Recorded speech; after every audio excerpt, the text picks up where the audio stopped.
Hello दोस्तों, क्या हाल चाल। हम लोग यहाँ पर हाइड्रोकार्बन का लेक्चर कर रहे थे।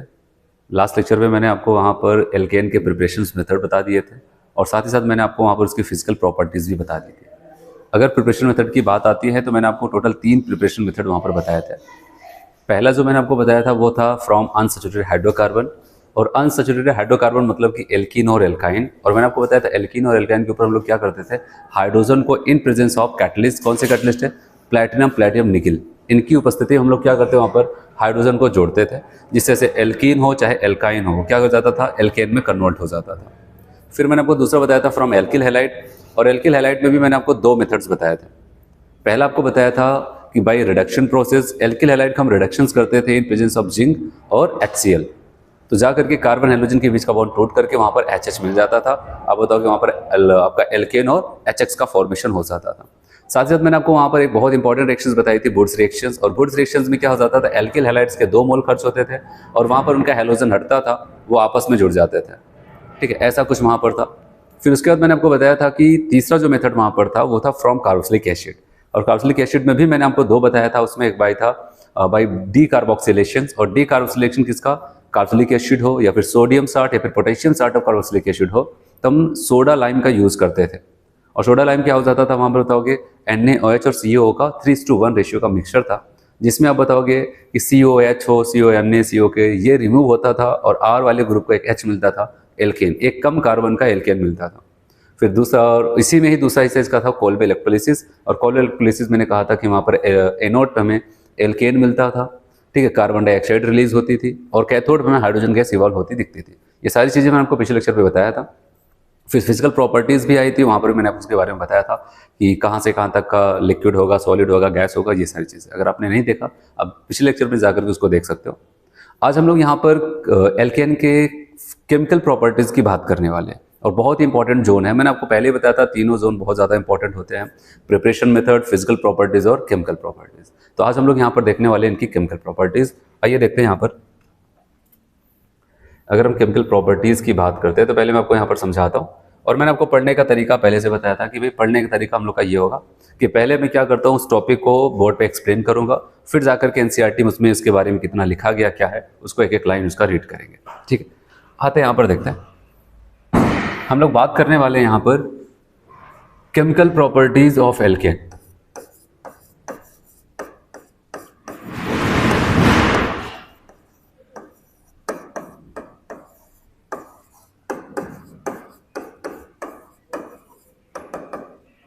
Chemical properties of alkene.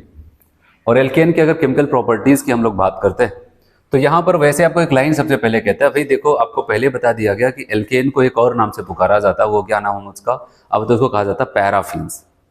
Paraffins क्यों कहते थे, क्योंकि इसके लिटिल एफिनिटीज होती है, एसिड हो जाए, बेस हो जाए, ऑक्सीडाइजिंग और रिड्यूसिंग एजेंट हो जाए, उनसे जल्दी रिएक्शंस नहीं करते नॉर्मल कंडीशंस में। हाँ, लेकिन अगर हम विग्रस कंडीशन, वहाँ पर हाई टेम्परेचर, प्रेशर, मतलब कंडीशंस देते हैं, स्पेशल कंडीशंस देते हैं, तो इनकी कुछ रिएक्शंस हमें देखने को मिलती है और एक एक करके उन्हीं को देखते हैं। और पहली जो इनकी रिएक्शंस आपको बताई जा रही है वो है सब्सटीट्यूशन। कौन सी रिएक्शंस भाई, सब्सटीट्यूशन। नंबर 1 की जो यहाँ पर रिएक्शंस है वो आपको ऐसा कहता है, वो सब्सटीट्यूशन। ठीक है, नंबर 1 रिएक्शन में आपको यहाँ पर कहता है सब्सटीट्यूशंस। और सब्सटीट्यूशन रिएक्शंस की अगर मैं बात करूँ, यहाँ पर आपको कहता है कि एल्केन यहाँ पर डिफरेंट टाइप के सब्सटीट्यूशन रिएक्शंस दे सकता है। और उसमें भी अगर मैं आपको यहाँ पर नंबर 1 की बात करूँ तो आपको यहाँ पर बता रहा है, इसको हम कहते हैं यहाँ पर, एक आपको मिलेगा नाइट्रेशन और सेकेंड आपको यहाँ पर कहता है वह है सल्फोनेशन। ठीक है, नाइट्रेशन हो जाए, सल्फोनेशन हो जाए, और एक थर्ड अगर हम बात करते हैं यहाँ पर, उसको कहते हैं हैलोजिनेशन।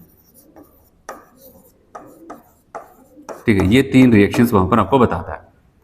और यहाँ पर सबसे पहले आपको ये कह देता है भाई इस बात का ध्यान रहे कि जो नाइट्रेशन और सल्फोनेशन, इसको बताता नहीं है ना हमें इसको याद रखना है, बस याद रखना बस इतना कि नाइट्रेशन और सल्फोनेशन क्या हो जाता है, लोअर एल्केन के लिए नहीं होते हैं, मतलब किसके लिए होते हैं, फॉर हायर एल्केन्स। ठीक है, हायर एल्केन्स के लिए वहां पर ये हो जाता है। ठीक है, और हैलोजिनेशंस आपको बताया गया सबके लिए देख सकते हो, हायर एल्केन हो चाहे लोअर एल्केन हो, हर जगह होगा। और यहाँ पर हैलोजिनेशंस के लिए आपको कहता है एट हाई टेम्परेचर एंड आप बता सकते हो यहाँ पर सनलाइट एच न्यू और अल्ट्रावायलेट लाइट, इन सब की उपस्थिति में डिफ्यूज सनलाइट, इन सब की उपस्थिति में हैलोजिनेशंस कराया जा सकता है। आपके बुक में यहाँ पर हैलोजिनेशंस को ही बताता है, तो हैलोजिनेशंस भी आपसे पूछेगा, इसलिए हम लोग यहाँ पर क्या करते हैं कि हैलोजिनेशंस को समझने वाले हैं। एल्केन पे जो सब्स्टिट्यूशन की रिएक्शंस है, और मैं आपको सबसे पहले ये बताऊँ तो सब्स्टिट्यूशन का मतलब आपको पता होना चाहिए। सब्स्टिट्यूशन का सिंपल सा मतलब ये होता है कि कोई आए, किसी को हटाए और उसी की जहाँ पर जाकर के जुड़ जाए। सिंपल सा मतलब ये है, कोई एक कंपाउंड आए या कोई रिएजेंट है, किसी एक पर्टिकुलर एलिमेंट या फिर रिएजेंट को किसी को हटा करके उस यहाँ पर खुद जुड़ जाता है, तो अब बताओ इसको कहते हैं सब्स्टिट्यूशन। एक सिंपल सा एग्जांपल अगर मैं आपको बताऊं, मान लेते हैं एक बेंचेस पे 4 स्टूडेंट बैठते हैं, ठीक है, 4 लोग बैठे हुए। अब कोई बाहर से आए, इस किनारे वाले को हटा दे और उसी के यहाँ पर बैठ जाए, तो हमसे पूछा जाए यहाँ पर क्या हुआ, हम कहेंगे यहाँ पर सब्स्टिट्यूशन हुआ है। कोई आया, किसी को हटाया, उसी के यहाँ पर बैठ गया। अब भी उस बेंच पे कितने लोग हैं? 4। पहले कितने थे? 4 थे, लेकिन हाँ अब उसमें से किसी एक को हटा करके कोई दूसरा आके बैठ गया, तो ऐसी को कहा जाता है वहाँ पर सब्स्टिट्यूशन। ठीक है, तो यहाँ पर हम बात कर रहे हैं सब्स्टिट्यूशन, तो इसमें भी हम लोग को डिटेल में पढ़ना है हैलोजिनेशन। हैलोजिनेशन को यहाँ पर पढ़ना है। अब इसी को ध्यान से समझते हैं यहाँ पर। और हैलोजिनेशन की अगर हम बात करते हैं तो यहाँ पर आपको ध्यान देना है कि होगा क्या। जैसे कि मान लेते हैं यहाँ पर हमारे पास CH4 है। अभी इसकी मैकेनिज्म भी हम लोग देखें, क्योंकि इसकी मैकेनिज्म हमको दिया गया। अगर इसकी रिएक्शन हम Cl2 से कराते हैं, लेकिन यहाँ पर H न्यू का मतलब यहाँ पर सनलाइट को बताया जा रहा है। ठीक है, तो यहाँ पर क्या हो जाता है, क्लोरीन के आप देख रहे हैं 2 क्लोरीन एटम है, यहाँ पर Cl2 बनाया, वो जा करके उसमें से क्या कर जाते हैं, इसका एक H हटा देते हैं, मेथेन का एक H हटा करके एक क्लोरीन वहाँ पर जोड़ देंगे।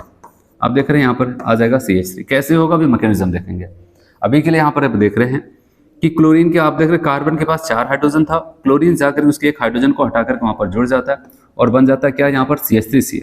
अच्छा सवाल आता है, तो ये जो यहाँ से एक H हटा है और अभी तो एक ही क्लोरीन जुड़ा है, तो दूसरा क्लोरीन, ये दोनों आपस में मिल करके वहाँ पर बना लेते हैं HCl। फिर यहाँ पर कह रहे हैं कि जो हमारा CH3Cl बना है ना, अगर हम Cl2 को एक्सेस में लेके चलते हैं, हमारे पास Cl2 को कोई कमी नहीं है, तो अब ये Cl2 क्या करेगा, फिर अगले स्टेप में क्या करता है, इसके पास अभी 3 हाइड्रोजन है, उसमें से एक और हाइड्रोजन को हटा देगा और अब बताओ कि यहाँ पर क्या हो जाता है, CH2Cl2 और यहाँ पर आ जाएगा क्या, HCl। ऐसा हो जाता है। फिर अगले स्टेप में अगर हम बात करते हैं, यहाँ पर क्या आ जाता है, CH2Cl2 और यहाँ पर क्या आ जाता है, फिर से एक्सेस में है ना क्लोरीन। अगर एक्सेस नहीं बोलता है कभी भी कुछ, हम केवल एक स्टेप में यहाँ पर एक H हटा करके क्लोरीन जोड़ देंगे, बस इतना हमें करना होगा। अब यहाँ पर मैं ऐसा मान के चल रहा हूँ कि क्लोरीन, हमारे पास क्लोरीन की कोई कमी नहीं, एक्सेस में है। तो अभी यहाँ पर क्या किया कि आप देखोगे अब इसके पास अभी 2 हाइड्रोजन और बच रहे हैं, तो अगले स्टेप में एक और हाइड्रोजन हटा करके वहाँ पर एक और क्लोरीन जोड़ देगा, फिर से एक HCl बन जाता है।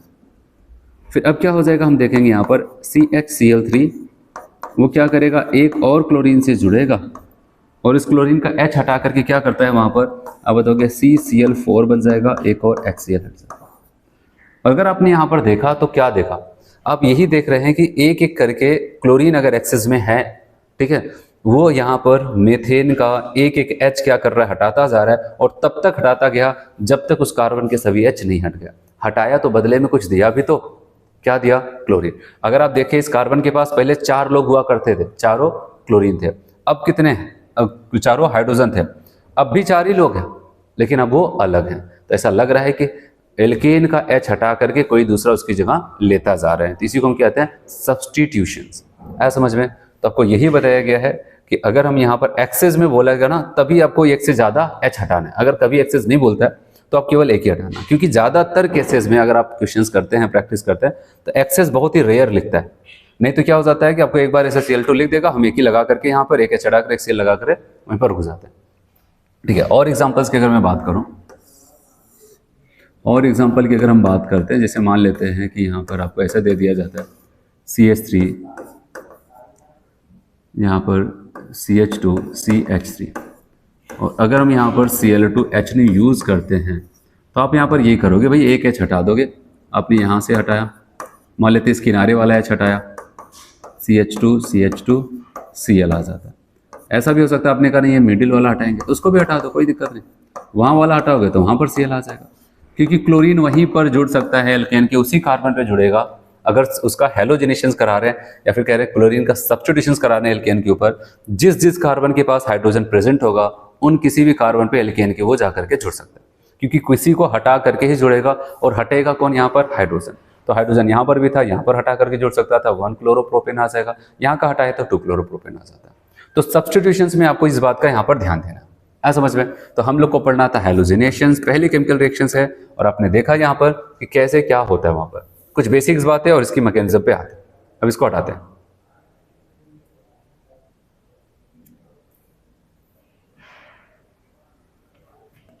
चलो, अब अगर आपको पता चले कि यहाँ पर जो मैं आपको यहाँ पर बता रहा था, जो मैं आपको पढ़ा रहा हूँ, इसमें क्या हो रहा है कि एल्केन से हेलोजन रिएक्शंस करने जा रहा है। अब सवाल आता है कि हेलोजन हमारे पास कौन है?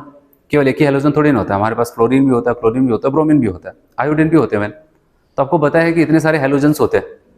क्या सभी हेलोजन एक जैसा ही रिएक्शंस करेंगे? कोई तेज करेगा, कोई स्लो करेगा, ऐसा कुछ होता है क्या? तो अब आपको यहाँ पर उसी बारे में आपको बताने जा रहा हूँ। आपको कहता है कि अगर हम बात करते हैं रेट, या फिर हम ऐसे कह सकते हैं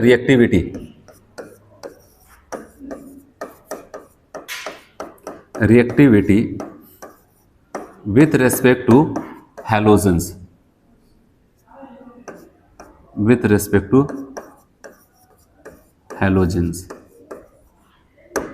और हैलोजन के रेस्पेक्ट में अगर हमसे रिएक्टिविटी पूछी जाए, बिना किसी डाउट के याद रखना है फ्लोरीन सबसे ज्यादा रिएक्टिव, फिर क्लोरीन, फिर ब्रोमीन, और सबसे कम रिएक्टिव की अगर बात आएगी तो कौन हो जाता है? आयोडीन। ये इनकी रिएक्टिविटी का ऑर्डर है। और आपको पता है किसके ऊपर रिएक्शन करने जा रहे हैं? एल्केन के ऊपर। और एल्केन की भी अगर रिएक्टिविटी की बात आएगी तो हम क्या करेंगे? यहाँ पर कहेंगे reactivity with respect to alkane, क्योंकि रिएक्शंस करने के लिए कौन लोग हैं? एक हेलोजन है, एक सबस्ट्रेट आपका क्या है वहां पर? हेलोजन है, एक रिएजेंट आपका, ऐसा कर सकते हैं, एक रिएक्टेंट आपका कौन है? हेलोजन, दूसरा कौन है वहां पर? एल्केन है। तो हेलोजन की अगर रिएक्टिविटी का ऑर्डर देखा जाए तो ये होगा, और अगर एल्केन की रिएक्टिविटी का ऑर्डर देखा जाए तो बताओगे टर्शरी सबसे ज्यादा, फिर यहाँ पर सेकेंडरी, फिर यहाँ पर क्या हो जाता है? प्राइमरी। टर्शरी, सेकेंडरी, फिर प्राइमरी हो जाता है। ठीक है, तो ये ऐसा कुछ इसका वहां पर ऑर्डर होता है। तो अब यहाँ पर ध्यान देना, ये तो आपने रिएक्टिविटी हेलोजन्स का देख लिया, फिर यहाँ पर एल्केन का देख लिया, और आपको एक रिएक्शंस बताता है कि अगर मान लेते जैसे अभी आपने मेथेन का क्लोरीनेशन, जैसे मैंने आपको बताया था, कह रहे हैं कि अगर आप आयोडीन से रिएक्शंस कराएंगे, ये रहा I2, ठीक है, फिर से यहाँ पर वही सारी चीज H लगा देता है। कहा गया यहाँ पर भी सेम वही चीजें होगा, वो एक H को हटा करके वहां पर अपना आयोडीन छोड़ देगा, और इसका जो एक H है और यहाँ से एक आयोडीन, वो मिलकर क्या बना लेंगे? HI। लेकिन आपको कहता है कि ये जो आयोडिनेशन आप कर रहे हैं, देखो अगर क्लोरीन से रिएक्शन कराए तो क्लोरीनेशन, ब्रोमीन से ब्रोमिनेशन, ऐसे आयोडीन से आयोडिनेशन, फ्लोरीन से किया तो फ्लोरिनेशन होगा। तो आयोडिनेशन के बारे में एक लाइन आपको कहता है आयोडिनेशन आप करा तो रहे हो, लेकिन ये जो आयोडिनेशन का प्रोसेस है ना, ये बहुत ही ज्यादा स्लो होता है, बहुत स्लोली यहाँ पर जाता है। जैसे कह सकते हैं कि आयोडीन का मन था, कह रहा था मुझे भी मेथेन से रिएक्शन करना है, हमने कहा ठीक है जाकर के कर लो, और जब करने लगा तो पता चला बड़ा स्लो कर रहे, चलो स्लो कर रहे तो ठीक है, फिर कह रहे कि नहीं अब मुझे फिर से वापस वहीं पर जाना जहां से आए थे। अब वो रिवर्सिबल भी हो रहा है, एक तो स्लोली रिएक्ट कर रहा था और ऊपर से रिवर्सिबल भी है। अब बताओ, अब आपने कहा जब रिएक्शन नहीं करनी थी सही से तो करने की क्या जरूरत, क्यों चले आए रिएक्शन करने? अब आपको यहाँ पर कोई जुगाड़ लगाना पड़ेगा कि नहीं मुझे तो इसकी रिएक्शन अच्छे से करवा के ही रहनी, आयोडीन को मेथेन से अच्छे से रिएक्ट करा के ही रहना है। तो आप देखेंगे आखिर क्या हो रहा है, क्या समस्या है जो ये पीछे जा रहा है। तो आप कहेंगे यहाँ पर जो HI बन रहा है ना, यही समस्या क्रिएट कर रहा है। कह रहे हैं कि नहीं यहाँ पर अच्छा नहीं लग रहा है, चलो हम अपने घर चलते फिर से वहीं पर चलते हैं जहाँ से आए थे। तो हमने कहा अच्छा ये है जो मोटिवेट कर रहा है इस CH3I को कि चलो पहले जैसे बन जाते हैं। तो हमने कहा ठीक है हम इन्हीं की व्यवस्था करते हैं यहाँ पर, और जब इनकी व्यवस्था करते हैं तो क्या करते हैं आपको पता है, ऑक्सीडाइजिंग एजेंट लेके चलते हैं, HiO3, या फिर आपको कहता है भाई HNO3 इनको, और ये कौन है तो पता है ये ऑक्सीडाइजिंग एजेंट होते हैं। और आपको पता है HI में I क्या है? -1 ऑक्सीडेशन नंबर के साथ है। ये लोग बनने वाले जैसे जैसे HI बनता रहता है उसको उठा कर क्या करते हैं? I2 बना देते हैं। और याद रहे आपसे ये क्वेश्चन पूछा जा सकता है कि अगर एल्केन का आयोडिनेशन कराते हैं तो किसकी उपस्थिति में कराते हैं, किसके प्रेजेंस में कराते हैं? तो याद रखना HiO3 और या फिर HNO3, ये हैं कौन? बताओ कि ये लोग क्या हो जाते हैं, ये बताओ कि ये ऑक्सीडाइजिंग एजेंट हो जाते हैं। ठीक है, ये स्ट्रॉन्ग ऑक्सीडाइजिंग एजेंट है। तो ये क्या करेंगे यहाँ पर I- को I2 में पहुंचा देते हैं। ठीक है, ऐसा कुछ वहां पर करते हैं। और फिर सवाल आता है फ्लोरीन वाला भी करा के दिखाओ। तो फ्लोरीन वाले के लिए आपको एक लाइन कहता है कि भाई फ्लोरीन से तो बच के रहना, ये बहुत ज़्यादा वायलेंस कॉज करता है, इसलिए कहीं पर फ्लोरीन को लेके नहीं जाते हैं लोग। इनको पता अगर कहीं पर जाएगा तो वहाँ पर तबाही मचा देता है, इतना ज़्यादा वायलेंस कॉज करता है कि अगर एक बार स्टार्ट हो गया तो फिर आप उसके पीछे पीछे दौड़ते रहो, आप उसको कंट्रोल नहीं कर सकते। इसलिए आपके यहाँ पर बुक में लगता है कि अगर ये स्टार्ट हुआ तो कंट्रोल करना मुश्किल है, और आपने सोचा कि मैं केवल इससे ये बना लूँगा, न जाने क्या क्या वहाँ पर बना के रख देगा। ये बहुत ज़्यादा वायलेंट कॉज करता है। क्यों? बहुत ही ज़्यादा रिएक्टिव है। और ये पीछे वाले बुजुर्ग मेंबर, यहाँ पे सबसे बड़े मेंबर हैं बुजुर्ग मेंबर, बहुत ही स्लोली रिएक्ट करते हैं। और उसके बाद क्या हो जाता है कि एक तो रिएक्ट करें, फिर पीछे भी भागने की कोशिश करते हैं। लेकिन हमने कहा ठीक है, इनके लिए हमारे पास व्यवस्था है। वो कौन सी है? यहाँ पर ऑक्सीडाइजिंग एजेंट से रिएक्शंस करा दी जाए। ऑक्सीडाइजिंग एजेंट की उपस्थिति में कराएंगे तो खुद इनको I2 बनाता रहेगा। और हमें पता है अकॉर्डिंग टू ले चैटेलियस प्रिंसिपल, अगर कोई प्रोडक्ट हमारा रिमूव हो रहा है तो रिएक्शन कौन सी डायरेक्शन में? फॉरवर्ड डायरेक्शन में ही प्रोसीड करेगी। तो ये आपको यहाँ पर बता दिया गया। आ समझ में? तो ये आपने इनकी रिएक्टिविटी का ऑर्डर देखा, हेलोजन के रिस्पेक्ट में, एल्केन के रिस्पेक्ट में। फिर उसके बाद आपने यहाँ पर आयोडिनेशंस के बारे में लाइन्स यहाँ पर पढ़ी। अब आगे आते हैं यहाँ पर इनके बारे में, मैं इनकी मैकेनिज्म आपको बताता हूँ। ठीक है, इसको मिटाता हूँ और मैकेनिज्म पे आते हैं।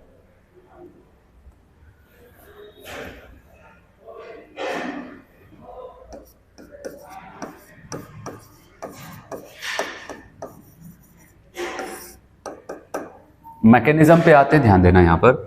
और मैकेनिज्म में आपको सबसे पहले एक लाइन बोलता है, ये हमें पता होना चाहिए। कहता है भाई यहाँ पर जो मैकेनिज्म लगती है ना, फ्री रेडिकल चेन मैकेनिज्म लगती है। कौन सी? फ्री रेडिकल चेन मैकेनिज्म का इन्वॉल्वमेंट यहाँ पर होता है। ये पहली लाइन आपको पता होना चाहिए। अगर हमसे कभी पूछा जाए हम एल्केन का क्लोरीनेशंस करा रहे हैं, फिर हैलोजिनेशंस करा रहे हैं, कौन सी मैकेनिज्म का इन्वॉल्वमेंट होता है? बताओगे फ्री रेडिकल चेन मैकेनिज्म लगता है। ठीक है, ये लाइन ध्यान देना आप। अब कैसे होगा, क्या होगा, उसको समझते हैं। देखो, सबसे मेन अगर यहाँ पर मैं आपको बताऊं, ये मैकेनिज्म 3 स्टेप में कंप्लीट होगा। कितने स्टेप में? 3 स्टेप में। पहले स्टेप को हम कहते हैं भाई ये इनिशिएशन, रिएक्शन की शुरुआत हो, प्रोपेगेशंस, रिएक्शंस का फैलाव हो, और सबसे लास्ट में आएगा टर्मिनेशन, रिएक्शंस, मतलब रिएक्शंस कंप्लीट हो। 3 स्टेप में वहां पर होगा। एक एक करके हम लोग यहाँ पर देखते हैं। और पहला अगर मैं आपको यहाँ पर बताऊं, नंबर 1, 3 स्टेप फर्स्ट स्टेप भी वहां पर मायने रखता है। कल को आपसे कुछ ना पूछे, कहे इनको सही स्टेप से हिसाब से वहां पर एडजस्ट करके बताओ। तो पहला स्टेप जो यहाँ पर होता है उसको कहते हैं यहाँ पर इनिशिएशन। ठीक है, पहले स्टेप को कहते हैं इनिशिएशन। और इनिशिएशन कैसे होगा, कौन होगा, ये भी मायने रखता है। याद रखना कि अगर मैं कोई भी एल्केन ले लूँ, कोई भी एल्केन ले लो और उसमें क्लोरीन भी डाल देता हूँ, और ये सनलाइट की प्रेजेंस में अगर रिएक्शंस हो रहे, ऊपर से सनलाइट डालता हूँ, अगर मैं कह दूँ उस बीकर में हमारे पास टोटल कितने टाइप के बॉन्ड होंगे, मतलब कोवेलेंट ही बॉन्ड, कौन कौन से बॉन्ड्स आपको प्रेजेंट होंगे। अगर एल्केन है तो उसमें कार्बन हाइड्रोजन तो तय है, साथ साथ वहाँ पर कार्बन कार्बन भी हो सकता है अगर एक से ज़्यादा कार्बन का एल्केन है। और हमने उसमें क्लोरीन को भी डाल दिया तो उसमें क्लोरीन क्लोरीन बॉन्ड भी प्रेजेंट है। अब उनके ऊपर लाइट डाल रहे हैं। अब सवाल आता है कि इनिशिएशन कौन कराएगा? क्या कार्बन कार्बन के बीच का बॉन्ड टूट करके इनिशिएशन कराएगा, क्या कार्बन हाइड्रोजन के बीच का बॉन्ड टूट करके इनिशिएशन कराएगा, या फिर आपको यहाँ पर कहता है कि क्या क्लोरीन क्लोरीन के बीच का बॉन्ड टूट करके इनिशिएशन कराएगा? तो बताओगे इतना तो तय है कि लाइट की वजह से जो कमजोर बॉन्ड होगा वही टूटेगा, और जो कमजोर होगा वो टूट करके क्या करेगा, वहाँ पर इनिशिएशन वही कराएगा। ठीक है, तो अब यहाँ पर हम बात करते हैं, मैं आपको ये बताऊँ कि कमजोर बॉन्ड कौन है, पता है? क्योंकि हमारे पास 3 टाइप के बॉन्ड्स है, कार्बन कार्बन, कार्बन हाइड्रोजन और क्लोरीन क्लोरीन। तो लाइट पड़ते जो सबसे कमजोर बॉन्ड होता है वो होता है क्लोरीन क्लोरीन। और क्लोरीन क्लोरीन क्या हो जाता है, कमजोर होता है, इसी की वजह से वो क्या कर जाता है, वो जल्दी से टूट जाता है। ठीक है, और उसी की वजह से इनिशिएशन यहाँ पर स्टार्ट होता है।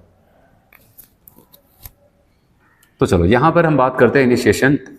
याद रखना ये रहा क्लोरीन क्लोरीन, और यहाँ पर क्या आ जाएगा, HN।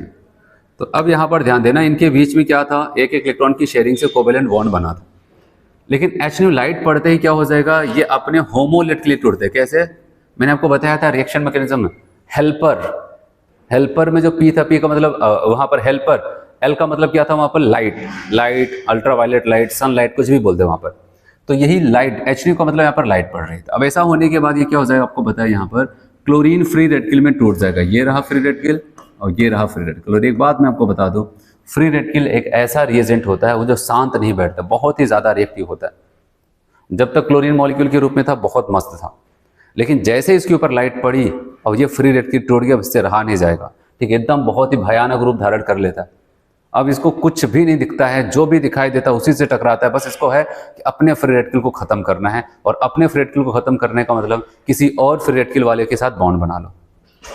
अब यहाँ पर इनिशिएशंस हो गया है, लाइट पड़ते ही क्लोरीन मॉलिक्यूल्स के ऊपर ये अपने फ्री रेडिकल में टूट चुके हैं, और फ्री रेडिकल में टूटते ही अब यहाँ पर ये क्या कर जाते हैं, रिएक्शन की शुरुआत कर चुके हैं। अब हम प्रवेश करते हैं दूसरे स्टेप में, स्टेप सेकेंड। और सेकेंड स्टेप को मैं यहाँ पर बताऊँ, उसको कहते हैं प्रोपेगेशन। क्या बोलते हैं भाई इसको? प्रोपेगेशन कहा जाता है। सेकेंड स्टेप को हम कहते हैं प्रोपेगेशन। और प्रोपेगेशन में क्या होगा ये समझना। अगर मैं इसको थोड़ा सा ओपन करके ऐसे दिखा दूँ, मान लेते तो ये हमारा मेथेन है। कौन है? मेथेन। इसके पास 4 हाइड्रोजन यहाँ पर जुड़े हुए हैं इससे। अब जब क्लोरीन फ्री रेडिकल बना है, क्लोरीन फ्री रेडिकल ना, ये फ्री रेडिकल दौड़ के आता है, क्योंकि मैंने कहा जब तक नहीं बना था कोई दिक्कत नहीं, मस्त एकदम खुश था ये। लेकिन जैसे ही यहाँ पर इसके ऊपर लाइट पड़ी, ये फ्री रेडिकल बन गया। फ्री रेडिकल बहुत ही ज़्यादा रिएक्टिव होते हैं और एकदम तबाही टाइप का मचा देते हैं वो। अब वो जा करके क्या करते हैं, इस एल्केन के मॉलिक्यूल्स के ऊपर, यहाँ पर एल्केन के ऊपर अटैक करते हैं। और ये क्यों अटैक करें? बस इनके माइंड में क्या चलता है, मुझे एक और फ्री रेडिकल वाला चाहिए जिससे कि मेरा फ्री रेडिकल खत्म हो जाए। अब ये जाता है और आपको पता है फ्री रेडिकल जिससे टकराता है उसको भी क्या कर देता है, फ्री रेडिकल। अब जैसे इनसे टकराए तो इनके H को और कार्बन के बीच के बॉन्ड को कैसा तोड़ दिया, होमोलेटिकली तोड़ दिया। होमोलेटिकली तोड़ दिया तो आपको पता है ये क्या कर लेता है, इनका H पकड़ करके अपना शांत हो जाता है। H तो ले लिया, अब इसको टेंशन खत्म।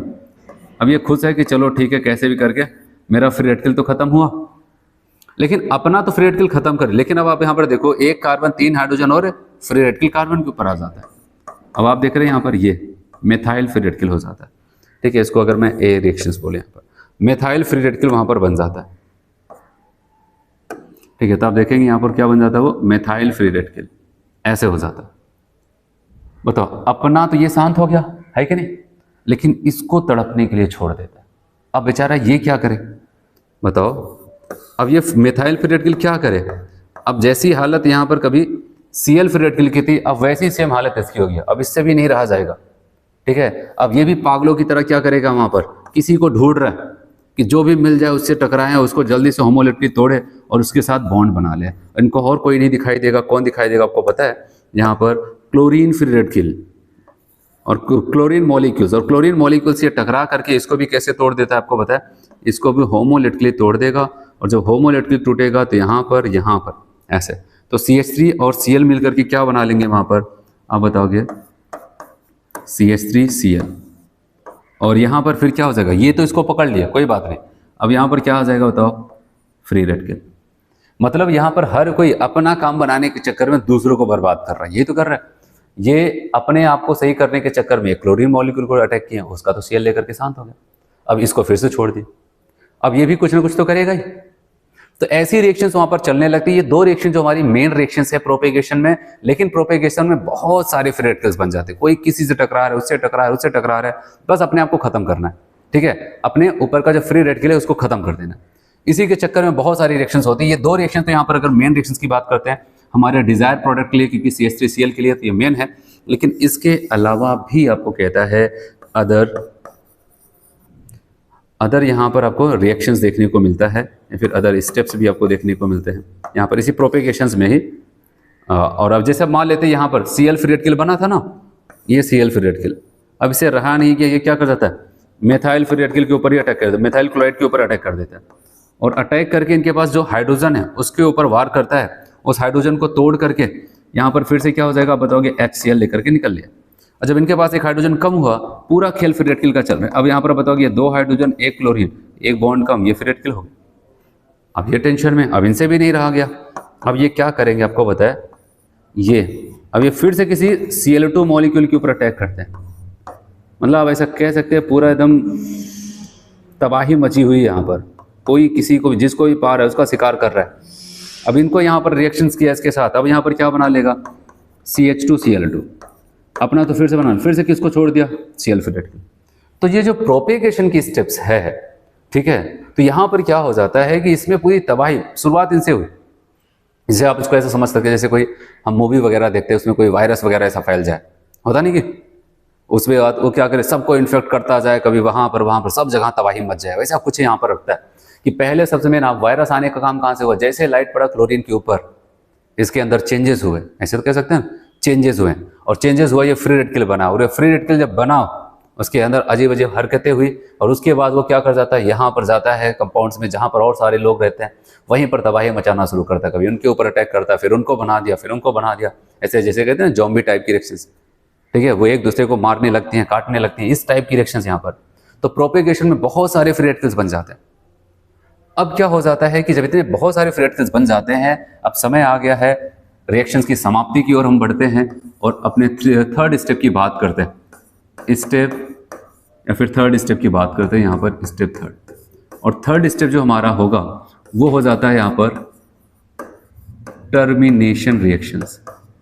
और टर्मिनेशन जैसे रिएक्शन कोई चली है तो भाई एक समय आएगा उसको खत्म भी तो होना होगा, कंप्लीट भी तो होना होगा। और अब इतना क्या हो जाता है यहाँ पर, आप देखेंगे थर्ड स्टेप में कुछ ऐसा होने वाला है कि अब ऐसा समझ लेते हैं कि अब समय बीतने वाला है। ठीक है, अब किसी के पास कोई मौका नहीं है। अब वहां पर क्या कर रहे हैं, वहां पर अब उनको लग रहा है कि बहुत इधर एक दूसरे को परेशान कर चुके हैं, एक दूसरे को वहां पर मारपीट बहुत हो चुकी। अब समय आता है अपने आप को कंप्लीट होने का। तो टर्मिनेशन रिएक्शन क्या हो जाता है, वो आखिरी छोर की बात करता है जहां पर जितने भी फ्री रेडिकल्स बने हैं वो फ्री रेडिकल किसी न किसी के साथ जुड़ करके अपने आप को एक मॉलिक्यूल्स बना लेते हैं। ठीक है, तो अब जो जिससे मिलेगा टर्मिनेशन रिएक्शन, क्योंकि टर्मिनेशन रिएक्शंस वो आखिरी रिएक्शन जहां पर रिएक्शन सब कंप्लीट होने की कगार पे है। और कंप्लीट होने की कगार का मतलब जो जिससे भी मिल जाएगा उसी के साथ बॉन्ड बनाना शुरू करेगा। अब ऐसा आपको यहाँ पर ये कह रहे हैं कि मान लेते हैं उस भीड़ भाड़ में ये क्लोरीन फ्री रेडिकल को क्लोरीन फ्री रेडिकल ही मिल गया, क्योंकि बहुत सारे वहां पर ऐसा कंपाउंड फ्री रेडिकल्स बन गए होंगे प्रोपेगेशंस में, तो ये इनसे मिल करके Cl2 ही बना लेता है। फिर कह रहे हैं भाई इस बात का भी ध्यान रहे, हो सकता है Cl फ्री रेडिकल को क्या मिल जाए, क्लोरीन फ्री रेडिकल ही मिल जाए, तो इनके साथ ही मिलकर के वहां पर क्या CH3Cl बना लेता है। ऐसा भी हो सकता है कि भाई CH3 फ्री रेडिकल को कोई और नहीं दिखा, अपने जैसा ही मिल गया वहां पर CH3 फ्री रेडिकल, तो इसके साथ मिलकर के यहाँ पर अब बताओगे CH3 सिंगल बॉन्ड CH3 बना लेता है। ठीक है, ऐसा कुछ यहाँ पर हो जाता है। और यहाँ पर आपने देखा, चलो ये सारी चीजें, और यहाँ पर इसकी मैकेनिज्म से एक चीज और देखने को मिलता है कि यहाँ पर क्या बन रहा है, हम एथेन का क्या करा रहे थे, मेथेन का करा रहे थे, यहाँ पर क्लोरीनेशन। और मैकेनिज्म से साफ साफ दिखता है कि एक बाई प्रोडक्ट आपको क्या मिल रहा है, वहां पर इथेन का भी फॉर्मेशन हो रहा है।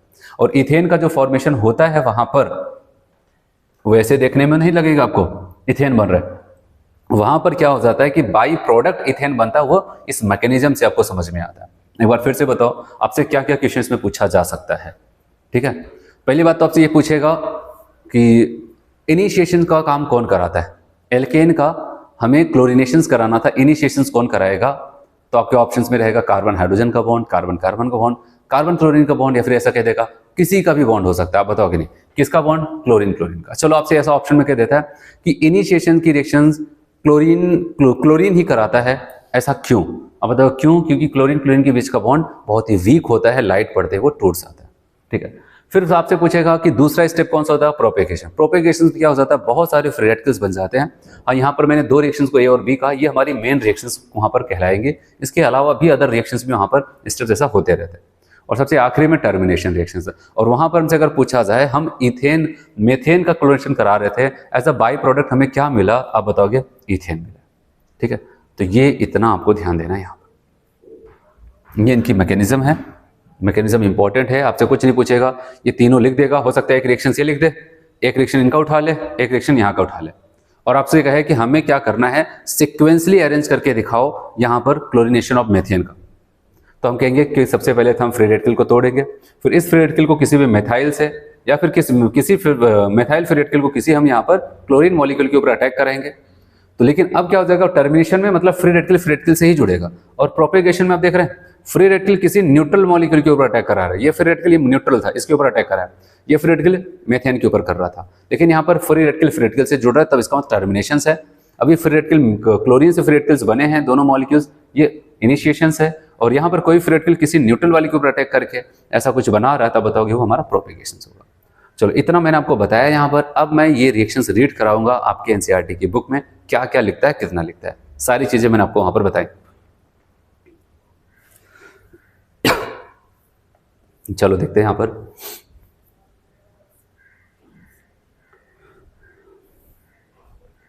कह रहा है कि आपको यहां पर केमिकल प्रॉपर्टीज, और केमिकल प्रॉपर्टीज की बात आती है तो याद रखना, as already mentioned, alkanes are generally inert towards the acid base and oxidizing and reducing agent। कह रहा है कि आपको पहले से ही बताया जा चुका है एल्केन के परिचय में कि भाई ये क्या कर जाते हैं, ये ऑर्डिनरी कंडीशन पे, नॉर्मल कंडीशन पे acid base oxidising reducing agent से रिएक्शंस करने को तैयार ही नहीं होते। ठीक है, तो क्या होगा,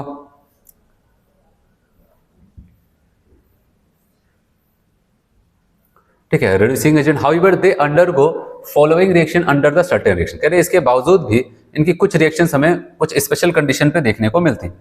चलो देखते हैं यहाँ पर पहली जो रिएक्शन यहाँ पर आपको बताया जा रहा है वो कौन सी है। कह रहा है कि सब्स्टिट्यूशन रिएक्शन। कौन सी रिएक्शन, सब्स्टिट्यूशन रिएक्शंस। कह रहा है कि वन और more hydrogen atom of alkene can be replaced by, किसके द्वारा, एक या एक से अधिक एल्केन के हाइड्रोजन को हटाया जा सकता है, किसके द्वारा, हैलोजन के द्वारा, नाइट्रो ग्रुप के द्वारा एंड सल्फोनिक एसिड ग्रुप के द्वारा हटाया जा सकता है। फिर कह रहा है कि halogenations takes place either at higher temperature. Halogenations को या तो हम बहुत हाई टेम्परेचर्स पे कराते हैं, लगभग इतना, या फिर कहता है इन the presence of diffused sunlight या फिर अल्ट्रावायलेट लाइट। ये सारी कंडीशंस देते हैं। और फिर यहां पर एक लाइन देखना, यहां पर जो मैंने आपको वहां पर बताया था, कह रहे lower alkane do not undergo nitration and sulfonations. ठीक है, जो छोटे छोटे एल्केन्स होंगे वो क्या कर जाते हैं, आपको बताता है वहां पर, वो वहां पर नाइट्रेशन और सल्फोनेशन नहीं देते छोटे। इसका मतलब कौन देता होगा, हायर एल्केन्स देते होंगे। फिर कह रहे हैं these reactions in which hydrogen atom of alkane are substituted are known as substitution reactions. As an examples आपको यहां पर बताया जाएगा क्लोरीनेशंस का। जब एल्केन का H हटा दिया जाए किसी के द्वारा और आकर के वहां पर जुड़ जाए, इसका मतलब एल्केन का क्या कर दिया गया, सब्स्टिट्यूशंस। और उस सब्स्टिट्यूशन में हम लोग बात करने वाले हैं क्लोरीनेशंस या फिर कह सकते हैं यहां पर हैलोजिनेशंस। अगर आप इस रिएक्शंस को देखें यहां पर, तो हम लोग यहां पर क्या कर रहे हैं, हैलोजिनेशन। यहां पर CH4 है, क्लोरीन से इन प्रेजेंस ऑफ H नहीं, इसका मतलब क्या हो जाता है, लाइट। तो हम क्या देख रहे हैं यहां पर, इसका 4H हुआ करता था, अब कितने हैं, 3। तो चौथा कहां पर गया, किसी के द्वारा इसको सब्स्टिट्यूट कर दिया गया और उसकी जहां पर किसको बिठा दिया गया, क्लोरीन का। इसका मतलब हमने देखा कि यहां पर एल्केन का सब्स्टिट्यूशन हुआ है, साफ साफ दिख रहा है। क्योंकि 2 क्लोरीन थे, एक क्लोरीन कहां पर गया, इसके H के साथ निकल करके HCl, और यहां पर क्या हो जाता है, क्या बताओगे कि इसके पास आ जाता है, क्लोरीन जुड़ जाता है। फिर मैंने कहा अगर ये एक्सेस में आपको बोलेगा तो ठीक है, जैसे यहाँ पर आपको ऐसा मान के चला जा रहा है एक्सेस में है, तो अब यहाँ पर जो CH3Cl जिसको कहते हैं क्लोरोमेथेन बना, तो उसके फिर से एक फर्दर क्लोरीन मॉलिक्यूल रिएक्ट करेगा। कैसे, तो मैकेनिज्म आपको मैंने बताया। तो एक और इसका H हटेगा और यहाँ पर डाइक्लोरोइथेन बन जाता है। फिर से यहाँ पर डाइक्लोरोइथेन में, ठीक है, डाइक्लोरोमेथेन में, और उसके बाद फिर से Cl2 रिएक्ट करके यहाँ पर ट्राइक्लोरोमेथेन बनाएगा। फिर ट्राइक्लोरोमेथेन पे Cl2 रिएक्ट करके टेट्राक्लोरोमेथेन बनाएगा। और तब तक अगर हमने क्लोरीन को एक्सेस में लिया, तब तक वहां पर H को हटाता रहेगा जब तक सभी H नहीं हट जाते। ठीक,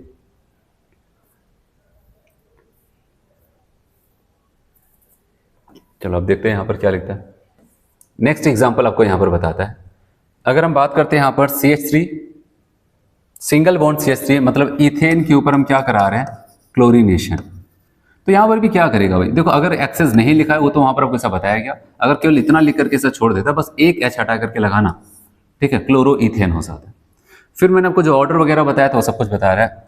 it is found that rate of reactions of alkane with halogen, क्या बताया गया, F2Cl2Br2I2, rate of replacement of hydrogens of alkane. Alkane के रिस्पेक्ट में देखोगे तो आपको क्या ऑर्डर दिखेगा, अब बताओगे टर्शरी, सेकेंडरी, प्राइमरी।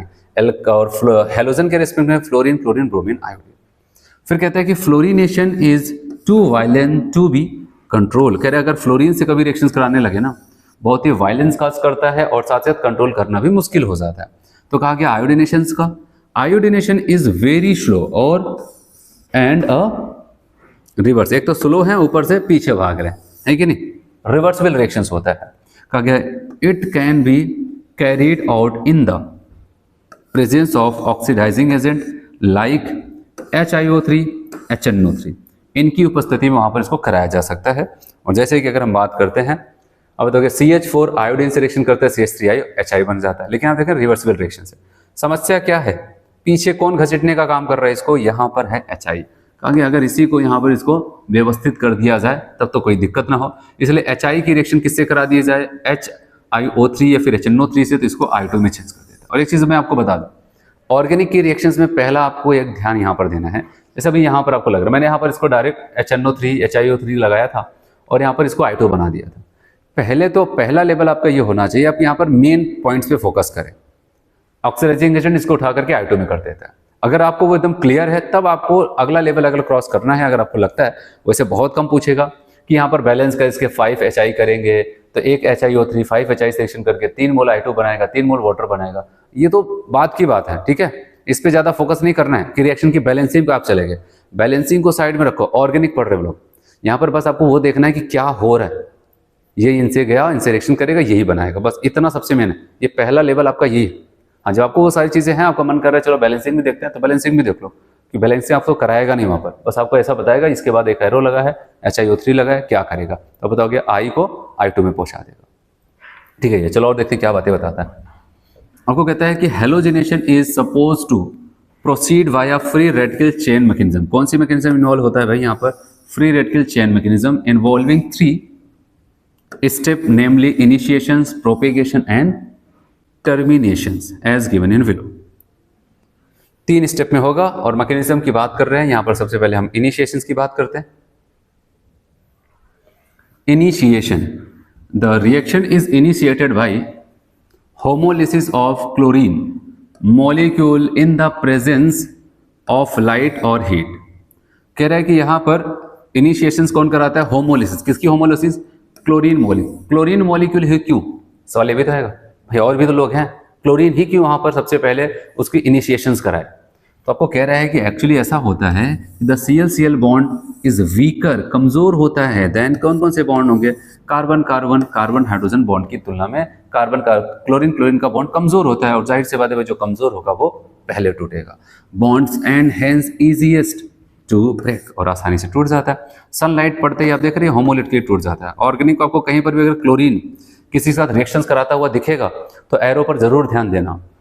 एरो पर अगर हीट, अल्ट्रावायलेट लाइट, सनलाइट ऐसी कोई कंडीशन दिया तो मान के चलो 100% होमोलिटिकली टूट रहा है। अगर केवल Cl2 लिख दिया और कुछ ना लिखे तब तो वहाँ पर ध्यान देना कि होमोलिसिस नहीं होगा, वो आगे आपको मिलेगा, आपको पता चलेगा। अभी के लिए मैं आपको ऐसा बता रहा हूँ कि लाइट पड़ते बहुत ज़्यादा सेंसिटिव, जैसे लाइट पड़ा तुरंत टूट जाते हैं। अब देख रहे हैं यहाँ पर क्लोरीन फ्री रेडिकल्स बना दे रहे हैं, और ये फ्री रेडिकल्स बन के बड़ा खतरनाक हो गए हैं, बहुत ही ज़्यादा रिएक्टिव हो जाते हैं।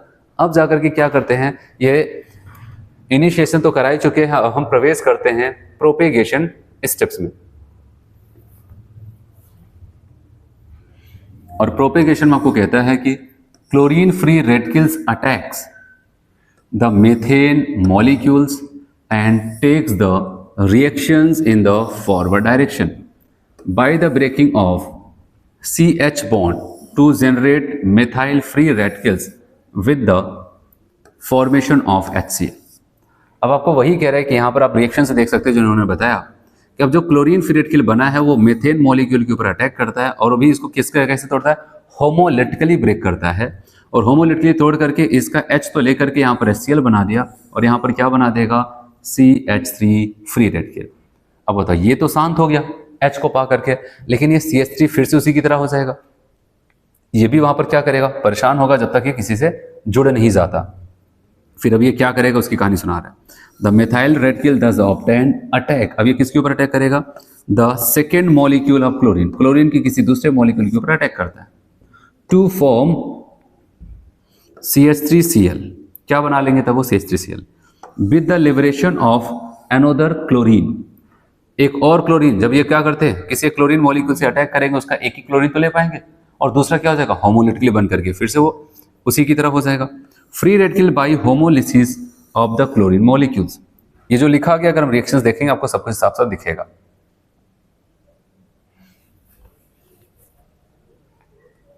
आपको ये कह रहा है कि CH3 free radical chlorine molecule से ऐसा रिएक्शंस कर रहा है, और इनके ऊपर अटैक करके इनको होमोलिटिकल तोड़ेगा, और इनसे जाकर के इनको जोड़ लेगा, CH3Cl बन जाएगा, और Cl फ्री रेडिकल फिर से रिलीज हो जाएगा। और फिर कह रहा था chlorine and methyl free radicals, ठीक है, generated above repeated step A and B। ए और बी जो मैंने आपको ऊपर की दोनों रिएक्शंस बताई, उन्हीं में बार बार ऐसा क्लोरीन और मिथाइल फ्री रेडिकल बनता रहेगा respectively, and thereby set up a chain of reactions, और एक चेन ऑफ रिएक्शंस वहां पर बनाते चले जाते हैं। लेकिन कहता है the propagation steps a and b are those which directly give principal products. कल को आपको यही वहां पर 4 रिएक्शन देते हैं, उसमें से पूछा जाए कि कौन है मीथेन के क्लोरीनेशंस के दौरान जो हमें डायरेक्टली क्या कर जाता है, इन सभी में से हमारा प्रिंसिपल प्रोडक्ट देता है, तो हम कहेंगे जो पहला और दूसरा स्टेप था ए और बी, ठीक है, प्रिंसिपल प्रोडक्ट। लेकिन but many other propagation steps are possible. इसके अलावा भी कहता है बहुत सारे प्रोपेगेशन स्टेप्स भी चल रहे हैं प्रोपेगेशंस में। क्या होगा उसको देखते हैं यहां पर। कह रहे एंड मे अकर्स, कह रहे 2 सच स्टेप्स गिवन बिलो। 2 और स्टेप आपको बताया जा रहा है प्रोपेगेशन के अंतर्गत ही। Explain how more highly halogenated products are formed. जैसे अब मैंने कहा कि यहां पर क्लोरोमीथेन बना था, अब इनके ऊपर कोई क्लोरीन फ्री रेडिकल अटैक करेगा, फिर से इनका एक H लेकर के HCl बना लिया, इनको CH2Cl फ्री रेडिकल बना देता है। फिर CH2Cl फ्री रेडिकल से रहा नहीं जाएगा, ये क्या कर रहे हैं, फिर एक क्लोरीन मॉलिक्यूल के ऊपर अटैक करेंगे, उसका Cl ले करके CH2Cl2 बना देंगे, यहाँ पर Cl फ्री रेडिकल बना देंगे। ऐसे बहुत सारे लोग बनेंगे। ये प्रोपेगेशन था। अब लेकिन अब आपको कहता है भाई वे टर्मिनेशन पे आते हैं। किस पे आते हैं, टर्मिनेशन रिएक्शंस पे। और कह रहे हैं the termination the reaction stop after sometimes due to consumption of reactants and due to the following side reactions. The possible chain termination steps are, कह रहे अब रिएक्शंस चली है, अब रिएक्शन चली है तो एक समय आएगा उसको कंज्यूम भी होना है, खर्च भी होना, खत्म होना है। अब उसी का समय आ चुका है। कह रहे कोई किसी से मिल सकता है, क्लोरीन फ्री रेडिकल को क्लोरीन फ्री रेडिकल मिला तो Cl2 बन गया, CH3 फ्री रेडिकल को CH3 फ्री रेडिकल बना तो CH3 सिंगल बॉन्ड CH3 बन गया, और CH3 फ्री रेडिकल को क्लोरीन फ्री रेडिकल मिल जाता है तो यहाँ पर क्या हो जाएगा, CH3Cl बन जाता है। तो ये सारी चीजें होती हैं। और यहां पर क्या क्या होगा इसको देखते हैं, क्या लिखता है। कह रहे दो C मतलब ये वाली रिएक्शन CH3Cl, वैसे हमारा मेन प्रोडक्ट ये है। CH3Cl the one of the products is formed but free radicals are consumed and the chain is terminated. जब पूरा का पूरा फ्री रेडिकल खत्म हो जाएगा, चेन अपने आप टर्मिनेटेड हो जाएगा। फिर बताया गया the above mechanism help us to understand, क्या समझना सिखाता है हमें, the reason for the formation of ethane as a by product during the chlorination of methane. Ethane as a by product आपको देखने को मिलता है, ठीक है, कब, जब हम क्या करा रहे हैं, मीथेन का क्लोरीनेशंस करा रहे हैं, मीथेन का क्लोरीनेशन करा रहे हैं, तो इथेन भी एक एज अ बाई प्रोडक्ट बनता है। वो साफ साफ आपको केवल मैकेनिज्म से ही देखने को मिलता है। तो आया समझ में। तो ये इनकी पहली रिएक्शन थी, और वो कौन सी थी, यहां पर सब्स्टिट्यूशंस। चलो अब इनकी दूसरी रिएक्शंस में बात करता हूं, वहां पर आपको बताता हूं, फिर इसको रीड भी कराऊंगा। दूसरी रिएक्शन है इनकी कंबर्शन। कंबर्शन मतलब उसको हम जलाने जा रहे हैं, ठीक है, और जलाएंगे तो एयर की प्रेजेंस में, मतलब ऑक्सीजन की प्रेजेंस में जलाएंगे। और याद रखना कि अगर हम हाइड्रोकार्बन का कंबर्शन कराते हैं वो हाईली एक्सोथर्मिक होता है। क्या हो जाता है, एक्सोथर्मिक। और इसी की वजह से आपको पता होना चाहिए कि हाइड्रोकार्बन का मेनली जो सबसे इंपॉर्टेंट सोर्स होता है, सबसे इंपॉर्टेंट यूज जो होता है वो क्या हो जाता है, एज अ फ्यूल। क्योंकि हम जब इसको जलाते हैं तो वहां पर बहुत ही अधिक मात्रा में क्या निकलती है, एनर्जी, और उस एनर्जी का ही हम लोग क्या करते हैं, यूज करते हैं। तो इसलिए कंबर्शन रिएक्शंस की बात करते हैं, और इसको भी देखते हैं। यहाँ पर उनकी दूसरी रिएक्शन है यहाँ पर कंबर्शन, ठीक है, दूसरी रिएक्शन है यहाँ पर कंबर्शन।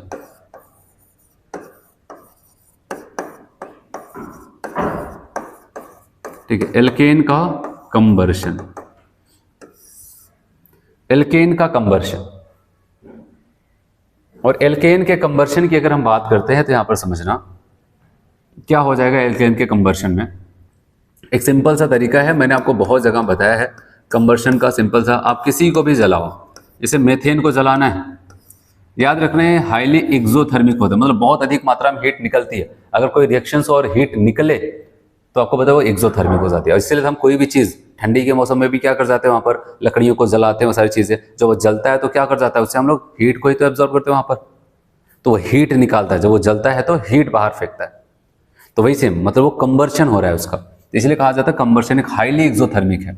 और इसको जलाने का सिंपल सा तरीका मैं आपको बताऊं, जितने कार्बन होंगे एक्सेस ऑफ ऑक्सीजन की प्रेजेंस में जलाया जा रहा है। ऑक्सीजन की हमारे पास कोई कमी नहीं, इस बात का ध्यान रहे। अगर केवल कंबर्शन बोल रहे हैं तो कंप्लीट कंबर्शन माना जाएगा। ऑक्सीजन की प्रेजेंस में इसको जलाया जा रहा है। याद रखना जो कार्बन होगा हाइड्रोकार्बन में, वो कहां पर पहुंच जाएगा पता है, कार्बन डाइऑक्साइड गैस में जाएगा। जितना कार्बन, कितना कार्बन था इसमें एक, तो एक ही कार्बन डाइऑक्साइड बनेगा। और जितना हाइड्रोजन आपको दिखाई दे, याद रहे, उसका आधा वाटर बनाना। 4 है तो 4 का आधा क्या हो जाएगा 2। अब बताओगे H2O वो भी लिक्विड बनता है। और अभी रिएक्शंस बैलेंस नहीं, हम रिएक्शंस को बैलेंस करेंगे। और रिएक्शंस को बैलेंस करने के लिए मैं आपको बताऊं, यहां पर क्या करना है आपको, प्रोडक्ट साइड पहले टोटल ऑक्सीजन के एटम देखने, 2 यहां से होगा और 2 यहां से 4, जितना होता है उतना उसका आधा आपको O2 के सामने लिख देना है। 4 इधर है तो 4 का आधा कितना हो जाएगा 2। ये बैलेंस रिएक्शंस है। एक और आपको बताता हूं, यहां पर अगर मैं लिख देता हूं C3H8, इसको भी जलाते हैं ना ऑक्सीजन की प्रेजेंस में।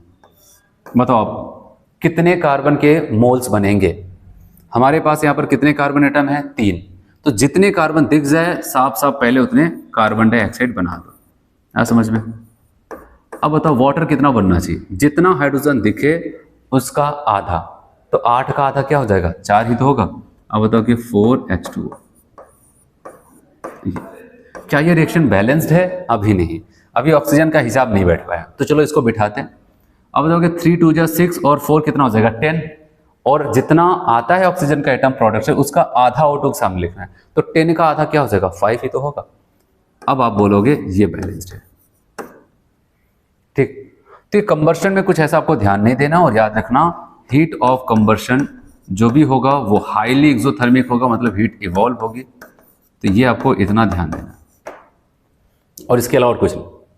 और इन सभी रिएक्शन को ऐसा नहीं कि हम पहली बार देख रहे हैं, मैंने आपको मोल कांस्टेंट बहुत जगह, मोल कांस्टेंट में भी आपको बताया था, रिएक्शन बेस्ड क्वेश्चन जब हम लोग कर रहे थे, और साथ साथ वहां पर भी आपको बताया था, थर्मो में भी तो बताया था वहां पर हीट ऑफ कंबर्शन को बताने के लिए, तो वहां पर भी कंबर्शन रिएक्शंस आई थी। और मैंने आपको बताया था इसकी मदद से अगर हमसे कभी वहां पर पूछा जाए कि हीट ऑफ रिएक्शंस क्या होगा, कैसे बताया जाए, तो आपको वहां पर भी बताया था रिएक्शन को कैसे बैलेंस करना होता है कंबर्शन की रिएक्शंस को। तो चलिए आते हैं यहाँ पर। अब यहां पर इसी के अंदर एक टॉपिक्स आता है, उसको ध्यान देना, होता है इनकम्प्लीट कंबर्शन।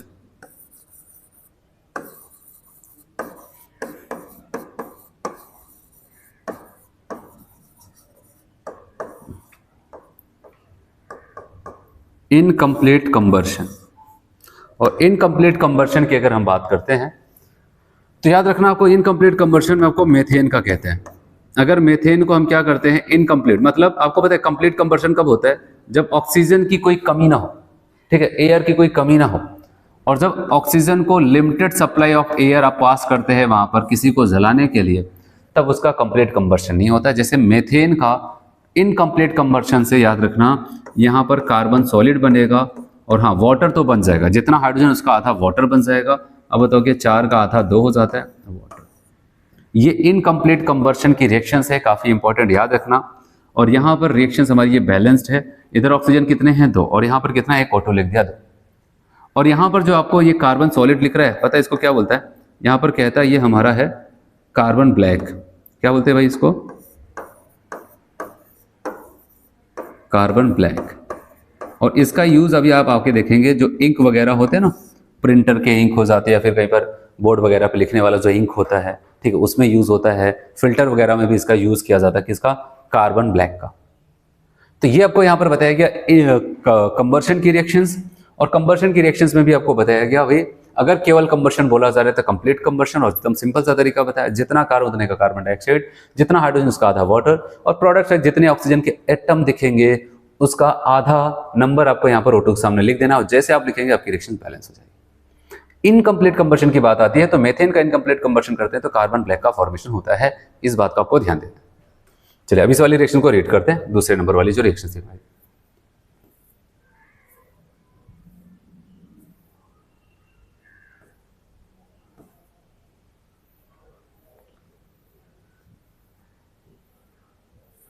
चलो यहां पर लिखा गया ना कंबर्शन, और कंबर्शन में आपको यहां पर ही कहता है combustion, alkane on heating in presence of air और dioxygen are completely oxidised to carbon dioxide and water with the evolution of थोड़ी बहुत लार्ज अमाउंट ऑफ हीट। जब एल्केन को हम क्या करते हैं एक्सेस ऑफ ऑक्सीजन की प्रेजेंस में हीट करते हैं, जलाते हैं, तो आप बताओ कि लार्ज अमाउंट ऑफ हीट्स वहां पर रिलीज होती है, जैसे मेथेन का आपको बताया यहाँ पर, आप देख रहे हैं यहाँ पर, और हीट के लिए आपको यहाँ पर ये बता रहे इतनी लगभग। आपको कोई हीट की वैल्यू याद नहीं रखनी है, बस आपको यहाँ पर रिएक्शंस की बैलेंसिंग की ही यूज ज्यादातर करता है कहीं पर कंबर्शन की रिएक्शंस आती है। तो C4H10 था तो आपको पता है कार्बन डाइऑक्साइड कितना बनाएंगे 4, और हाइड्रोजन वो 10 है तो उसका आधा कितना 5H2। अच्छा इसको बैलेंस करो, यहाँ पर 4 2 8 और 8 5 कितना हो जाएगा 13, टोटल 13 ऑक्सीजन एटम आपको प्रोडक्ट साइड दिख रहा है। तो मैंने कहा जितना भी दिख रहा है, ऐसा नहीं कहा यहाँ पर हिसाब, ये तो फ्रैक्शन में आने दो, फ्रैक्शन में कोई दिक्कत नहीं। रिएक्शन बैलेंस करना है तो इधर टोटल ऑक्सीजन के नंबर काउंट करना और उसका आधा यहाँ पर O2 के सामने लिख देना, ठीक है। अब आपको यहाँ पर बताया कि जनरल इक्वेशन आप यूज कर सकते हो जैसा कि यहाँ पर है, या फिर जो मैंने आपको तरीका बताया उससे आप कर सकते हो। अब कह रहे हैं कि due to evolution of large amount of heat, क्योंकि जब हम इसको जलाते हैं तो बहुत ही अधिक मात्रा में हीट इवॉल्व होती है, तो हम इसका फायदा कहां पर उठा सकते हैं। कह रहे during combustion alkane are used as a fuel, इसी एल्केन का हम सबसे ज्यादा यूज क्या करते हैं, एज अ फ्यूल की तरह यूज करते हैं। अब आपको यहाँ पर दूसरी वाली लाइन सिखा रहे जो मैंने आपको इनकम्प्लीट कंबर्शन बताया था उसके बारे में। कह रहे during incomplete combustion of alkanes with insufficient amount of air और डाइऑक्सीजन, कार्बन ब्लैक क्या बन जाता है वहां पर, carbon black is form which is used in the manufacture of ink, printer ink. कहां पर इसका यूज करते हैं जो कार्बन ब्लैक बनता है, कार्बन ब्लैक का कहां पर, इंक में, प्रिंटर वाले इंक में, और कहां पर, ब्लैक पिगमेंट में, कोई काला वाला कलर वलर बनाना है, ठीक है ऐसा, ठीक है, ब्लैक पिगमेंट में कर सकते हैं उसका, और फिल्टर वगैरह में भी इसका यूज करते हैं।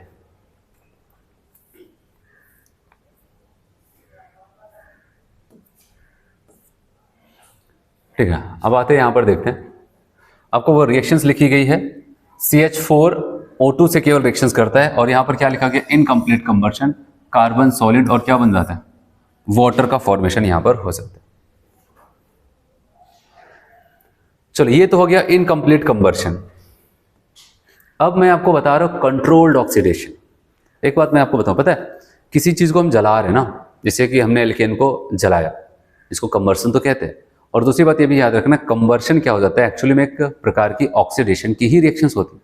भाई कार्बन अगर आप CH4 में सोचो, CH4 में कार्बन कितना था पता है, उसका ऑक्सीडेशन नंबर CH4 में -4 था, और कार्बन डाइऑक्साइड में +4, कहाँ -4 से +4 जा रहा है, तो वो एक प्रकार का ऑक्सीडेशन ही होता है, एक अच्छा खासा ऑक्सीडेशन की रिएक्शंस में काउंट करते हैं किसको, कंबर्शन को। तो अब हम यहाँ पर जो तीसरे नंबर की रिएक्शंस पढ़ने वाले हैं, थर्ड नंबर की जो रिएक्शंस यहाँ पर आपको बताई जा रही है, थर्ड नंबर की जो रिएक्शंस है उसको यहाँ पर कहते हैं कंट्रोल्ड ऑक्सीडेशन। अगर हम एल्केन का अच्छा ऑक्सीडेशन कराएंगे, मतलब एकदम कहते हैं बिना किसी कंट्रोल के मस्त में ऑक्सीजन करा वहां पर करा दे, तो उसकी आखिरी लिमिट है क्या पता है, कार्बन की, जो भी कार्बन वहां पर एल्केन में प्रेजेंट है उसका तो मन यही होता है कि हम कार्बन डाइऑक्साइड बन जाए, लेकिन हम उसको कार्बन डाइऑक्साइड नहीं बनने देंगे, हम उसके बीच में ही कहीं पर रोकने वाले हैं। और रोकने के लिए हम कौन सी व्यवस्था करेंगे पता है, कैटलिस्ट, कुछ कंडीशंस देंगे, कुछ कैटलिस्ट प्रोवाइड करेंगे, और अपने मन मुताबिक हम प्रोडक्ट्स बना करके देखेंगे, ठीक है। इसलिए कहा जाता है चलो ठीक है, इस रिएक्शन को हम कहते हैं ये तो हमारी कंट्रोल ऑक्सीडेशंस की है, भाई जो मन कर रहा है हम वो बना रहे हैं, बस हम उसके हिसाब से कैटलिस्ट वहां पर टेम्परेचर प्रेशर का चयन करते हैं और जो मन कर रहा है वो बना रहे हैं। चलो देखते हैं क्या क्या बना सकते हैं। आपको यहाँ पर कह रहे हैं कि मान लेते हैं यहाँ पर रिएक्शंस देखने जाना, सारी रिएक्शंस इंपॉर्टेंट। यहाँ पर हम CH4 ले रहे हैं, ऑक्सीजन बैलेंसिंग पे मत जाना, मैं आपको पहले बोलूंगा, ठीक है, वो बाद में देखना, पहले आपको देखना है कि किसकी प्रेजेंस में क्या होता है। हम मेथेन का ऑक्सीडेशन करा रहे हैं, मतलब ऑक्सीजन रिएक्शंस करा रहे हैं, लेकिन यहाँ पर कंडीशन क्या दे रहा है आपको पता है, हम एक कैटलिस्ट उठा लेते हैं कॉपर, और 500 केल्विन टेम्परेचर, और फिर 100 ATM प्रेशर, इतना सब कुछ लेके चल रहा है।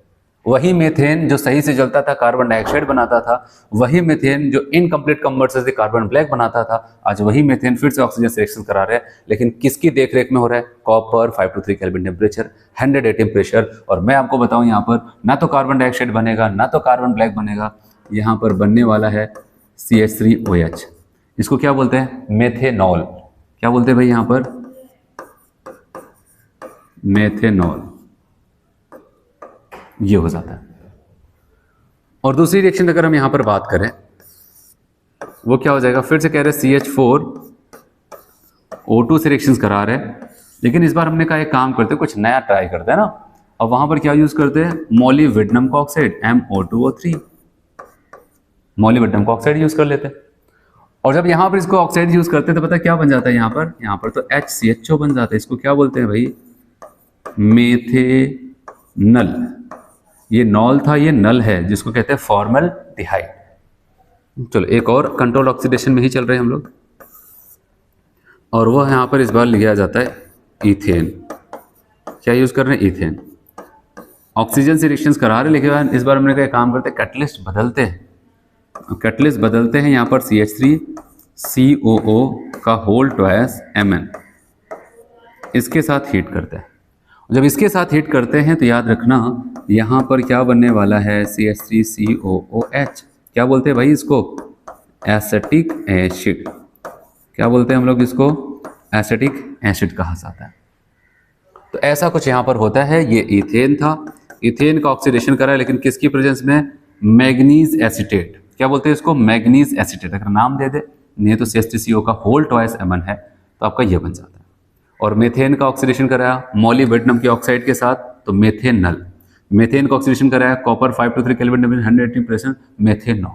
अब देख रहे ऑक्सीजन तो मिल रहा है इनको, ऑक्सीजन तो मिल रहा है, लेकिन उस ऑक्सीजन को पा करके ये कार्बन डाइऑक्साइड में नहीं जा रहे, कहां पर रुक रहे हैं, अल्कोहल में, एल्डिहाइड में, कार्बोक्सिलिक एसिड। ये रेंज है इनका ऑक्सीडेशन का। जब मैं आगे कभी आपको पढ़ाऊंगा तो आपको दिखेगा कि अल्कोहल पहला ऑक्सीडेशन का स्टेट, फिर उससे थोड़ा सा और ज्यादा हुआ तो एल्डिहाइड और कीटोन आ जाता है, उससे और ज्यादा हो जाता है तो कार्बोक्सिलिक एसिड हो जाता है, और ज्यादा हो जाता है कार्बन का तो फाइनली कहां पर पहुंच जाता है, कार्बन डाइऑक्साइड में पहुंच जाता है। ये कार्बन का धीरे धीरे ऑक्सीडेशन की बात आती है। ठीक है, तो कार्बन को अगर ऑक्सीजन OH मिलता है तो कहेंगे चलो ठीक है, वहां पर क्या हो जाता है, अल्कोहल। और थोड़ा सा एल्डिहाइड कीटोन डबल बॉन्ड से कार्बन ऑक्सीजन से जुड़ने लगा, हम कहें थोड़ा सा और इसका ऑक्सीडाइज फॉर्म हो जाता है, एल्डिहाइड कीटोन। फिर एल्डिहाइड वगैरह फिर से और ज्यादा ऑक्सीजन पाते हैं वहां पर, तो क्या हो जाता है, कार्बोक्सिलिक एसिड, और फिर फाइनली पहुंच जाते हैं कहां पर, कार्बन डाइऑक्साइड। ये ऑक्सीडेशन का प्रोसेस होता है। ठीक है, चलो यहीं पर ऑक्सीडेशन में एक और बहुत इंपॉर्टेंट लोग हैं, नाम है उनका, ठीक है, एक स्ट्रॉन्ग ऑक्सीडाइजिंग एजेंट है, इनका नाम आ रहा है, और ये आपको पूरे ऑर्गेनिक में इनको देखने को मिलेगा, रिएक्शंस विद KMnO4। KMnO4 के साथ रिएक्शंस करते हुए आपको देखने वाले हैं।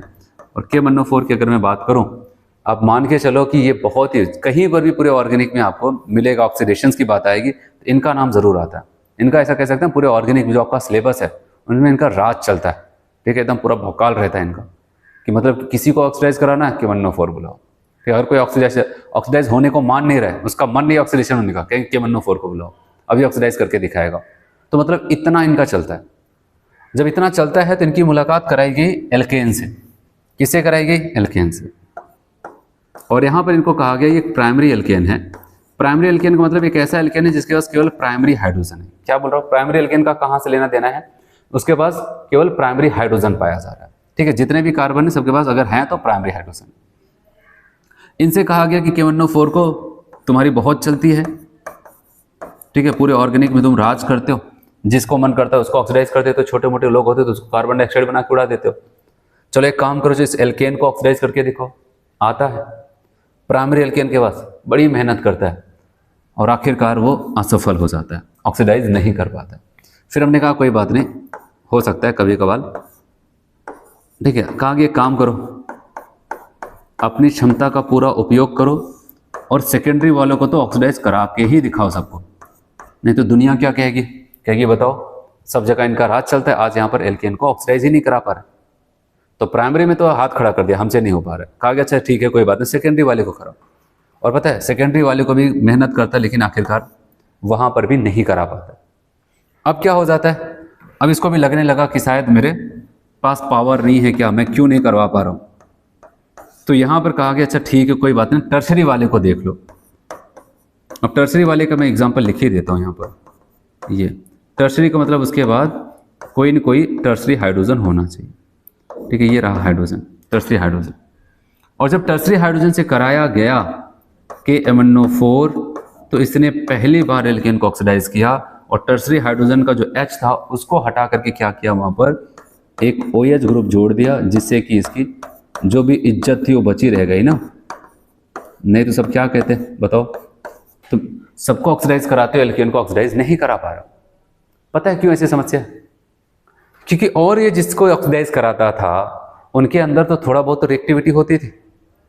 और ये हम किन की बात कर रहे हैं? पैराफिन्स की बात कर रहे हैं। और पैराफिन्स वाले ऐसे लोग हैं जिनसे कहा जाता था ऑक्सीडाइजिंग एजेंट से रिएक्शन करोगे नहीं, रेड्यूसिंग से करोगे नहीं, ठीक है। तो कुछ भी नहीं करना चाहते थे, ना ऑक्सीडेशन करना चाहते थे, ना रिडक्शन करना चाहते थे, ना ऑक्सीडाइजिंग, ना रिड्यूसिंग, ना एसिड, ना बेस, किसी से रिएक्शन नहीं करना चाहते, इसलिए तो एकदम न्यूट्रल टाइप के थे। अब बताओ तब भी उसने टर्शरी वाले को पहुंचा दिया अल्कोहल तक, ये बहुत बड़ी बात है ऐसा। तो इसीलिए यहाँ पर जो ऑक्सीडेशन का, कंट्रोल ऑक्सीडेशन का टॉपिक था, यहाँ पर मैंने आपको ये बताया। कंट्रोल ऑक्सीडेशन में याद रखना कि अगर पूरा खेल कैटलिस्ट का है, ठीक है, और कैटलिस्ट में आपने देखा copper 5 kelvin temperature 100 ATM pressure तो अल्कोहल बनता है MO2O3 जिसको कहते हैं मोलिब्डेनम का ऑक्साइड, तो क्या बन जाता है? मेथेनॉल बन जाता है। और एथेन की reaction acidic acid manganese acetate से कराते हैं तो क्या हो जाएगा? यहाँ पर एसिडिक एसिड बनता है। फिर KMnO4 जो कि एक स्ट्रॉन्ग ऑक्सीडाइजिंग एजेंट होता है। प्राइमरी सेकेंडरी एल्केन, मतलब प्राइमरी सेकेंडरी का मतलब प्राइमरी वाला हाइड्रोजन जिसके पास एल्केन के पास हो केवल, और जिसके पास सेकेंडरी तक हो, वो उसको ऑक्सीडाइज नहीं कर पाता है। हाँ, अगर वहां पर टर्सरी H दिख जाता है तो उसको ऑक्सीडाइज कर देता है। ऐसा इसलिए होता है कि टर्सरी वाला सबसे ज्यादा रिएक्टिव होता है, फिर सेकेंडरी, फिर primary.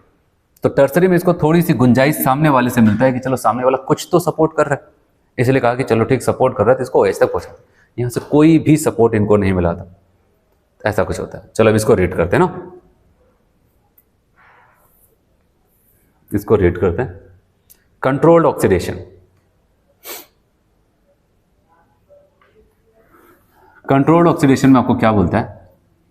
Alkene on heating with a regular supply of dioxygen और air at high pressure and in the presence of suitable catalyst, किसकी उपस्थिति में भाई? Suitable catalyst, give a variety, एक तो नहीं वेराइटी ऑफ ऑक्सीडेशन प्रोडक्ट देता है। आप देख रहे हैं यहाँ पर मेथेन था, ऑक्सीजन सिलेक्शन किया, इनकी उपस्थिति में क्या बना रहे हैं? मेथेनॉल। फिर यहाँ पर CH4, फिर से वही सेम सेटअप है, MO2O3 की प्रेजेंस में मेथेनॉल, ठीक है, और वाटर भी बन रहा है। और यहाँ पर आपको क्या बोल रहे हैं? यहाँ पर आपको कह रहे हैं कि इथेन है, ऑक्सीजन की प्रेजेंस में रिएक्शंस कराया जा रहा है मैग्नीज एसीटेट, तो क्या हो जाएगा? 2 कार्बन का था, क्या हो जाएगा? यहाँ पर इथेनोइक एसिड हो जाता है। क्या बन जाता है? इथेनोइक एसिड बन जाता है। फिर अगर हम बात करते हैं यहाँ पर 4th नंबर कहता है कि ordinary alkanes resist oxidation, normally alkane oxidation से बचते हैं, बट एल्केन हैविंग कौन सा? Tertiary H atom can be oxidise to corresponding alcohol by, किसके द्वारा? छोटा मोटा नहीं, यहाँ पर पोटेशियम पर मैग्नेट KMnO4 की उपस्थिति में। जैसे यहाँ पर 2 मेथाइल प्रोपेनॉल था, प्रोपेन था, टर्सरी यहाँ पर ये था, इसके पास ये टर्सरी H था, तो यहाँ पर KMnO4 की रिएक्शन करके यहाँ पर 2 मेथाइल प्रोपेन 2 ऑल बन जाता है। अब बताओगे टर्सरी एल्कोहल बन जाता है, ठीक। तो ये आपको बताया गया यहाँ पर।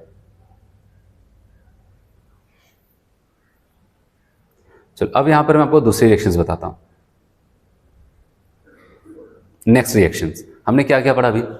सब्स्टिट्यूशंस, कंबर्शन, कंट्रोल्ड ऑक्सीडेशन, 3 हो गया।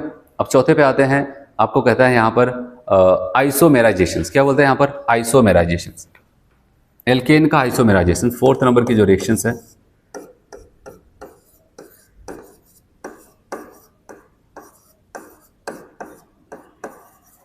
Isomerisation of alkane, isomerisation of alkane. Alkane का आइसोमेराइजेशन कैसे करेंगे वो देखते हैं हम लोग यहाँ पर। सबसे पहले मैं आपको बताऊँ, अब यहाँ पर रिएजेंट का खेल है।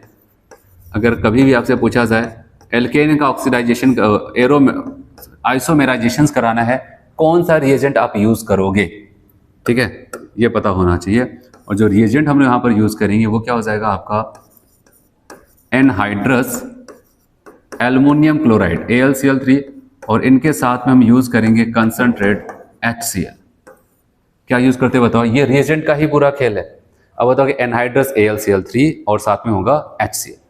तो ये क्या करेगा, मैं आपको एग्जांपल से समझाता हूँ। एक एग्जांपल, रिएजेंट का पूरा खेल है। कह रहे कि अगर हम नॉर्मल हेक्सेन ले लेते, क्या लेते भाई? 6 कार्बन का सीधी चेन का एल्केन ले, और एरो पर अगर आपको ये लोग दिख गया, इनका सेटअप दिख गया, एनहाइड्रस AlCl3 दिख जाए और इनके साथ में आपको HCl दिख जाए, आपने तुरंत पहचानना है। ऐसा नहीं क्या बताओगे वहाँ पर हम दिमाग लगाएंगे, गुणा गणित करेंगे, कुछ और बता देंगे इसमें, तो ये बनने वाला नहीं। अगर आपने रिएक्शंस पढ़ी है, आपने इसको देखा और जब आपके सामने आया आपने इसको पहचान लिया, तब आप आंसर वहाँ पर 100% पूरा कहते हैं पूरा कॉन्फिडेंस के साथ आप बता सकते हो। और उसके लिए याद रखना कि आपको देखना पड़ेगा एल्केन के सामने अगर आपको ये कभी भी दिख जाए तुरंत समझ जाना ये तो आइसोमेराइजेशन कराते हैं। अब जो 6 कार्बन की चेन थी सीधी सीधी, अब उसका क्या करते हैं वहां पर चेन आइसोमर बनाने लगते हैं। कौन सा आइसोमर बनाते हैं? Chain isomer. और चेन आइसोमर अगर 6 कार्बन का है तो हम इसको ऐसे बना सकते हैं, ठीक है, ऐसे।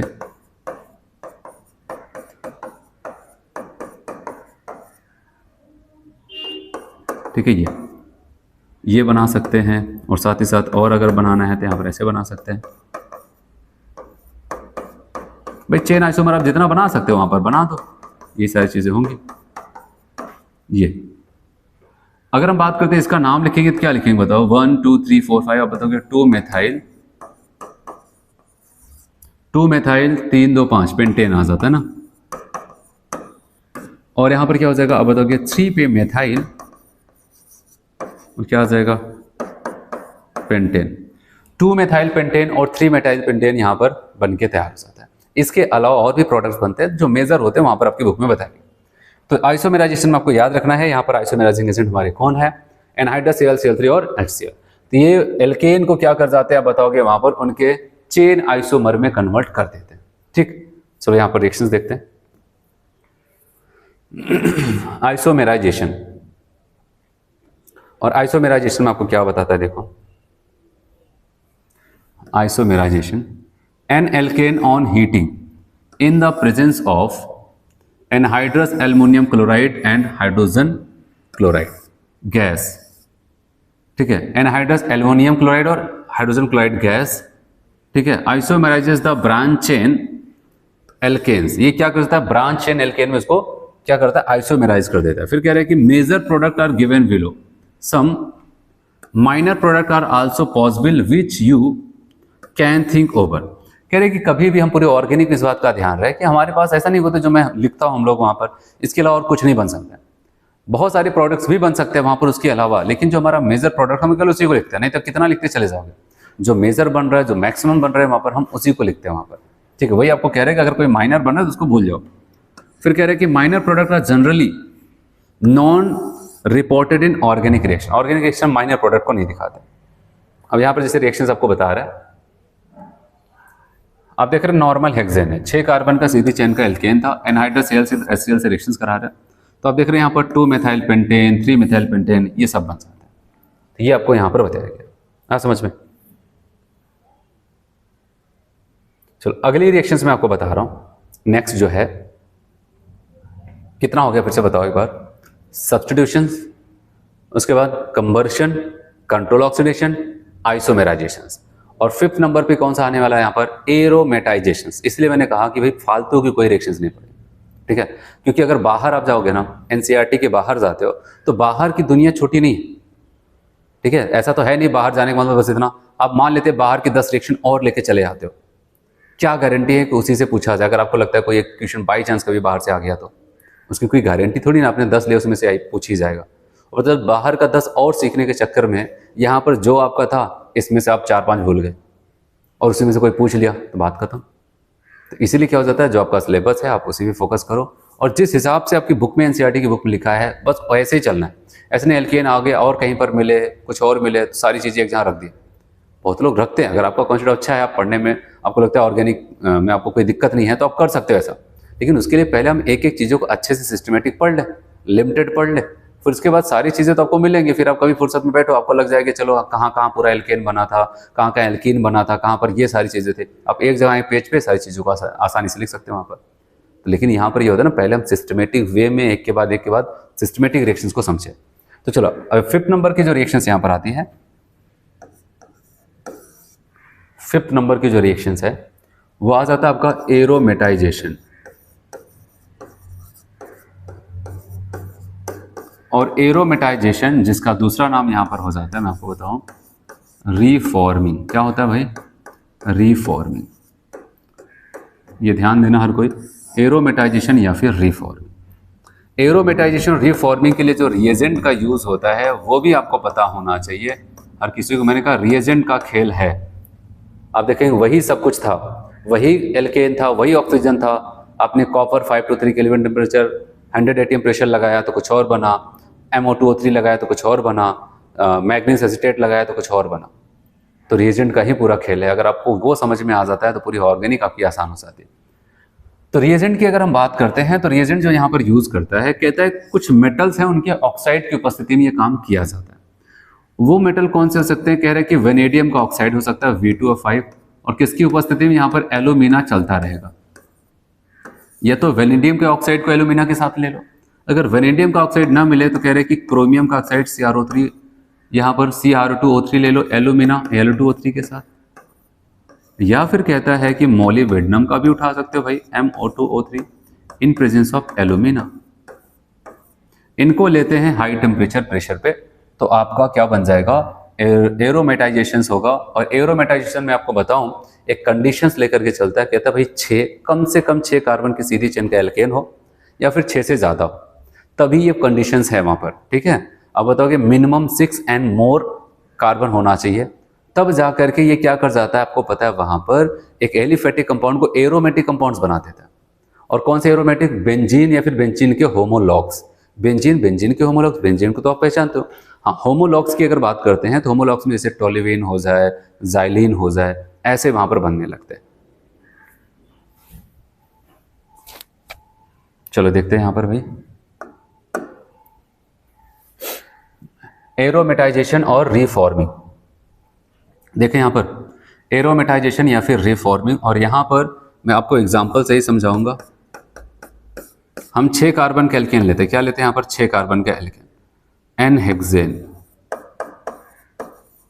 ठीक है, और हेक्सेन का फॉर्मूला क्या हो जाएगा आपको पता है? C6H14 होगा ना, जितना कार्बन उसका जस्ट डबल +2।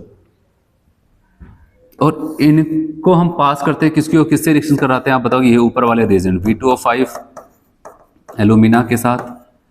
ठीक है, अब बताओगे Cr2O3 एल्यूमिना के साथ, और क्या बोलते हैं यहाँ पर? MO2O3 एल्यूमिना के साथ। ठीक है, ऐसे। और ये तो रहेंगे, इसमें से कोई एक सेटअप। और साथ ही साथ आपको कहता है यहाँ पर कितना? ठीक है, लगभग कहता है 773 केल्विन टेम्परेचर उठा लेना, और लगभग 10 to 20 एटमॉस्फेरिक प्रेशर ले लेना। ये सारी कंडीशन आप लेके चलोगे तब जाके बना पाओगे, तब जाकर के आपको बताए यहाँ पर इससे क्या बन जाएगा? बेंजीन बनता है। कम से कम 6 कार्बन का, और 6 कार्बन का आप उठाओगे तो क्या बन जाएगा यहाँ पर? बेंजीन। और बेंजीन का फॉर्मूला क्या होता है पता है? C6H6। और C6H6 में से आप क्या देख रहे हैं बताओ? बेंजीन देखे थे ना, C6H6 14 हाइड्रोजन हुआ करते थे, अब कितने हैं? 6। और सब कहाँ चले गए? भगा दिए गए, हटा दिए गए, रिमूव कर दिए गए। और किसी से हाइड्रोजन हटा देना, उसको क्या बोलते हैं यहाँ पर? डीहाइड्रोजनेशन। क्या बोलते हैं यहाँ पर? डीहाइड्रोजनेशन। तो यहाँ पर जो प्रोसेस हो रहा था, जो आप देख रहे हैं यहाँ पर बन रहा है कि एरोमेटाइजेशन हो रहा है या फिर रिफॉर्मिंग हो रहा है, जाहिर सी बात है एलिफेटिक से एरोमेटिक को भी बना दो। किसी को एरोमेटिक बना देंगे तो उसको एरोमेटाइजेशन ही तो कह रहा है भाई, एक नया रूप दे दिया तो रिफॉर्मिंग कह रहा है। लेकिन यहाँ पर एक्चुअली अंदर अगर चलते केमिकल रिएक्शन की बेसिस इसको बोला जाए, हुआ क्या बताओगे? 6 कार्बन थे, अब भी 6 ही हैं, लेकिन भाई हाइड्रोजन का हिसाब नहीं बट रहा है। ठीक है, अब देख रहे हैं यहाँ पर क्या हो जाता है? 14 से क्या हो जाते हैं? 6 हो जाते हैं। तो इसका मतलब बताओगे हाइड्रोजन को तोड़ करके वहां से हटाया गया है, जिसको डीहाइड्रोजनेशन कहते हैं। किसी पे हाइड्रोजन को जोड़ना उसको क्या बोलते हैं बताओ? हाइड्रोजनेशन। जैसे एल्कीन और एल्काइन से जब हम एल्केन बना रहे थे, हाइड्रोजन जोड़ना पड़ रहा था, हाइड्रोजनेशन कर रहे थे। आज वहां पर हम देख रहे कोई ऐसा प्रोसेस जहां से हाइड्रोजन को धक्के मार करके बाहर कर दिया गया, तो इसको क्या बोलेंगे? डीहाइड्रोजनेशन। आया समझ में? चल एक और रिएक्शन आपको कहता है, आपसे कहता है कि भाई मुझे टोल्यूइन चाहिए। क्या चाहिए? टोल्यूइन। कह रहे कि मुझे एरोमेटाइजेशन रिएक्शन से कह दो कि मुझे टोल्यूइन बना करके दे। ये होता है टोल्यूइन। ठीक है, टोल्यूइन। तो अब आप से पूछ रहा है कि अगर टोल्यूइन बनाना है तो आप खुद सोच के बताओ कि आपका एल्केन कितने कार्बन का होगा? बताओ कि वो 7 कार्बन का होगा, और नॉर्मल हेप्टेन आप यूज करोगे। क्या यूज करोगे? Normal heptane. और वही सेम रीजन जो आपको मैंने वहां पर बताया वही आपको यूज करना पड़ेगा। तो ऐसा कुछ वहां पर होता है जो आपको ध्यान देना, क्योंकि अब हम 6 या फिर 6 से ज्यादा जो भी लेके चलते हैं वो बेंजीन के ही रूप में उसको क्या करता है? कन्वर्ट करता है। बेंजीन हुआ, फिर टोल्यूइन हुआ, और थोड़ा सा बढ़ाओगे तो एक और मिथाइल ग्रुप आकर के जुड़ जाएगा। तो ऐसे वहां पर करता रहता है। ठीक है, तो ये पूरा प्रोसेस होता है। रिएक्शन का नाम क्या है? एरोमेटाइजेशन या फिर रिफॉर्मिंग। किसकी उपस्थिति में? ये टेम्परेचर प्रेशर आपने देखा। चलिए अब इसको मैं हटाता हूं और इस रिएक्शंस को पढ़ते हैं। एरोमेटाइजेशन यहां से ना, एन एल्केन हैविंग 6 और more carbon atoms on heating to 773 kelvin temperature 10 to 20 atmospheric pressure.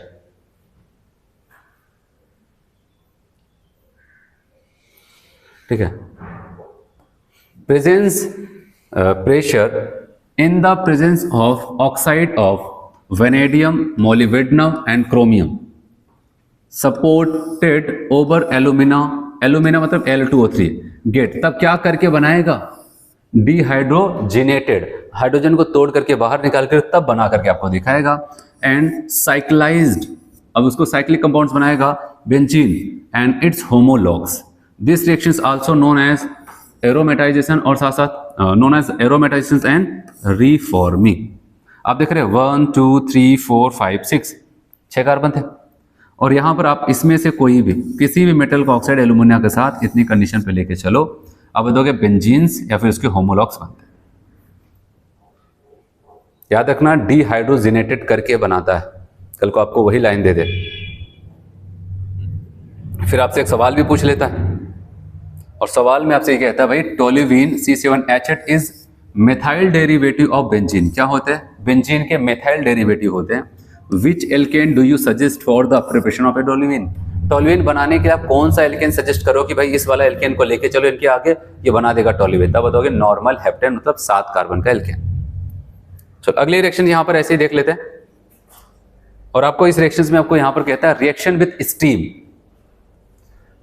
Reaction with steam की बात करता है, और स्टीम के साथ अगर रिएक्शंस कराते हैं, मतलब अगर मेथेन की रिएक्शन हम वाटर वेपर मतलब वाटर की स्टीम से कराते हैं और वहां पर एक अच्छा कैटलिस्ट यूज करते हैं निकिल, तब क्या होगा? तो यहां पर आपको ये बता रहे हैं, जब हम मेथेन की रिएक्शन वाटर वेपर से हम कराते हैं और वाटर स्टीम से कराते हैं, ठीक है, स्टीम से, तो जा करके यहाँ पर in presence of nickel catalyst high temperature देना पड़ता है।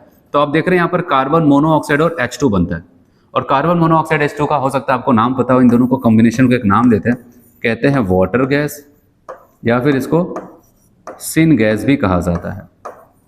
ठीक है, और एक लाइन कहता है यहाँ से जो हाइड्रोजन बनता है ना, इसको इंडस्ट्री में सबसे ज़्यादा यूज़ किया जाता है। तो इसलिए याद रखना, अगर मेथेन की रिएक्शन वाटर स्टीम से कराते हैं तो आप बताओगे in presence of nickel catalyst, तो कार्बन मोनोऑक्साइड और हाइड्रोजन गैस इवॉल्व होता है। तो ये आपको लिखता है कि methane react with steam at 1273 kelvin temperature in the presence of nickel catalyst to form carbon monoxide क्या क्या, और दूसरा डाईहाइड्रोजन। चलो एक लाइन और लिखता है, इसको भी सुनो। This method is used for industrial preparation of dihydrogen gas. अगर इंडस्ट्री वगैरह में कभी वहां पर हाइड्रोजन को बड़े पैमाने पे बनाना है तो बताओगे यही तरीका वहां पर यूज करते हैं। चलो एक आखिरी रिएक्शन यहाँ पर आपको बताएंगे 7 नंबर की, पायरोलिसिस या फिर क्रैकिंग। पायरोलिसिस, पायरो टर्म भी आया, बहुत हाई टेम्परेचर वगैरह से लिया गया है। कह रहे हैं कि अगर कोई भी हमारे पास एल्केन है, बड़ा बड़ा एल्केन हो, हम क्या करते हैं, अगर हाई टेम्परेचर वगैरह दे करके उसको छोटे छोटे एल्केन और एल्कीन में तोड़ने लगे, तो इसी प्रोसेस को कहा जाता है भाई आप पायरोलिसिस कर रहे हो। या फिर एक दूसरा अच्छा सा नाम होता है क्रैकिंग। क्रैकिंग का मतलब ऐसे भी ना, तोड़ना, क्रैकिंग हो रही है। तो यहाँ पर आपको बताया गया कि पायरोलिसिस या फिर दूसरा जिसका नाम है उसका नाम क्या हो जाता है, क्रैकिंग। और पायरोलिसिस क्रैकिंग कब किया जाता है? जब हाई टेम्परेचर्स वगैरह वहाँ पर दे करके बड़े बड़े एल्केन को हम छोटे छोटे एल्केन और एल्कीन में तोड़ देते हैं, इसको कहा जाता है पायरोलिसिस या फिर क्रैकिंग कहा जाता है। अब जैसे कि कहता है कि अगर हमें, आपको पता है जब हायर एल्केन्स होगा, भारी भारी एल्केन्स होंगे, अगर वहाँ पर क्या हो जाता है 18 से ज़्यादा कार्बन के अगर कोई एल्केन्स होने लगते हैं, तो आप बताओगे कौन से फॉर्म में होंगे? सॉलिड फॉर्म में होगा, या फिर क्या हो जाता है, तो आपको पता है कि 5 से लेकर के 17 कार्बन तक का होगा, 15 to 17 कार्बन तक का होगा, लिक्विड फॉर्म में होगा।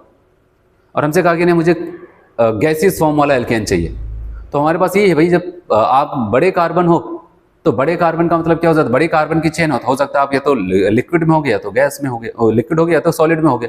हाँ, अगर हम उसको तोड़ने लगे छोटे छोटे टुकड़े में और पता 3-3, 4-4 कार्बन का टुकड़ा बनाने लगे, तो जाहिर सी बात है वो क्या हो जाएगा, गैसेस में कन्वर्ट होने लगे। तो वही आपको यहाँ पर बताया गया है कि जब हम बड़े बड़े एल्केन से छोटे छोटे एल्केन और एल्कीन बनाना होता है तो हम पायरोलिसिस और क्रैकिंग का यूज करते हैं। और इसमें भी फ्री रेडिकल चेन मैकेनिज्म का यूज होता है। कौन सा? फ्री रेडिकल रिएक्शंस का यूज होता है। जो पॉइंट्स यहाँ पर बोलता है आप देखते हैं, क्योंकि इसमें ज्यादा कुछ समझाना है नहीं। पायरोलिसिस दूसरा नाम क्या हो जाता है बताओ भाई? क्रैकिंग। पायरोलिसिस या फिर क्रैकिंग। तो बताया कि higher alkane on heating to higher temperature, heat कर वो भी छोटे बड़े ना, बहुत हाई टेम्परेचर पे, डीकम्पोज इनटू लोअर एल्केन्स, और किसमें? एल्केन्स। छोटे एल्केन और एल्कीन में टूट जाता है। Such decomposition reactions into small fragment by the application of the heat. Heat लगाकर किसी को तोड़ा गया तो यहाँ पर पायरोलिसिस बोला जाता है, और दूसरा नाम तोड़ने की वजह से क्रैकिंग भी बोला जाता है। C6H14 है, ठीक है, C6H14 है। और अगर C6H14 है, आपको बताया 773 केल्विन टेम्परेचर इसको हीट किया गया। ये क्या था? नॉर्मल हेक्सेन था, या फिर आप कैसे कहते हैं हेक्सेन था। हीट किया गया, ऐसा हो सकता है 2 ही हाइड्रोजन निकले तो वहां पर एल्कीन बन गया, या फिर ऐसा हो सकता है C4H8 का मतलब 4 कार्बन के एल्कीन और 2 कार्बन के एल्केन में टूट जाए, ये भी पॉसिबल हो सकता है। 3 कार्बन के एल्कीन, 2 कार्बन के एल्कीन और 1 कार्बन के एल्केन में टूट जाए। ये आपको ऐसा सेटअप बनाया जा रहा है, क्योंकि टोटल में 6 कार्बन है, 6 कार्बन का ही प्रोडक्ट चाहिए। हो सकता है 6 कार्बन का एल्केन ही बना, या फिर दूसरा ऐसा भी टूट सकता था 4 और 2 में टूट जाए। ऐसा भी हो सकता था वहां पर 3 कार्बन के एल्कीन, 2 कार्बन, 3 2 5 और 1 कार्बन के एल्केन बन जाए। तो मतलब छोटे छोटे एल्केन और एल्केन बनते रहते हैं, इसलिए इसको पायरोलिसिस या फिर क्रैकिंग कहा जाता है। कहा गया pyrolysis of alkane is believed to be a free radical reactions. Pyrolysis alkane का एक फ्री रेडिकल रिएक्शंस होता है, ये भी आप ध्यान देना, बाई चांस अगर कभी पूछ ले, फ्री रेडिकल रिएक्शंस होता है। और कहां पर पढ़े थे आप बताओगे? एल्केन का जब सब्स्टिट्यूशंस करा रहे थे वहां पर भी क्या चल रहा था? Free radical chain mechanism. यहाँ पर फ्री रेडिकल रिएक्शंस होती है। प्रिपरेशन ऑफ ऑयल गैस, कौन सी गैस? ऑयल गैस या फिर पेट्रोल गैस, मतलब गैस वाला फॉर्म बनाया जा रहा है। कह रहा है अगर हमें ऑयल गैस या फिर पेट्रोल गैस बनाना है, फ्रॉम किससे? केरोसिन ऑयल से और पेट्रोल से। Involve the principle of pyrolysis. अगर हमें पेट्रोल से कहा जाए पेट्रोल गैस बनाना है, या फिर केरोसिन ऑयल से हमें क्या बनाना है? वहां पर ऑयल गैस बनाना है, तो हम क्या करेंगे? वो तो लिक्विड फॉर्म में होते हैं, हम वहां पर पायरोलिसिस करेंगे हाई टेम्परेचर पे, तब जाकर के वहां पर ये सब चीजें बनेंगी। एक एग्जाम्पल आपको समझाता है। फॉर एग्जाम्पल डूडेकेन, ठीक है, 12 कार्बन के केल्केन है। अ कंस्टिट्यूएंट केरोसिन, वो केरोसिन ऑयल के अंदर पाया जाता है, 12 कार्बन के केल्विन है। ऑन हीटिंग, और लगभग 973 kelvin temperature, in the presence of कुछ कैटलिस्ट भी सहारा लिया गया, platinum, palladium, nickel, give a mixture of the heptane and pentane. अब देख रहे हैं यहाँ पर डूडेकेन 12 कार्बन के एल्केन था, इनको भी हाई टेम्परेचर पे in presence of platinum, palladium, nickel catalyst की प्रेजेंस में हीट किया गया, तो हेप्टेन और पेंटेन और बहुत सारे और प्रोडक्ट भी बनते हैं। यहाँ पर मेन जो प्रोडक्ट है उसकी बात की जा रही, ठीक है। तो इतनी यहाँ पर इनकी केमिकल रिएक्शंस हम लोग देखे, ठीक है। तो अब हम क्या करते हैं कि अगले टर्म पे मैं आपको बताऊंगा यहाँ पर एल्केन में हम लोग को एक आइसोमेरिज्म पढ़ना है जिसका नाम है कन्फॉर्मेशनल आइसोमेरिज्म, उसको देखेंगे। उसके बाद हम एल्केन वाला चैप्टर जो होगा उसको स्टार्ट करते हैं। एल्केन वाला जो भी लगभग प्रिपरेशन मेथड था, फिजिकल प्रॉपर्टीज और केमिकल प्रॉपर्टीज होती है कंप्लीट, ठीक है। आज इतना करते हैं, थैंक यू।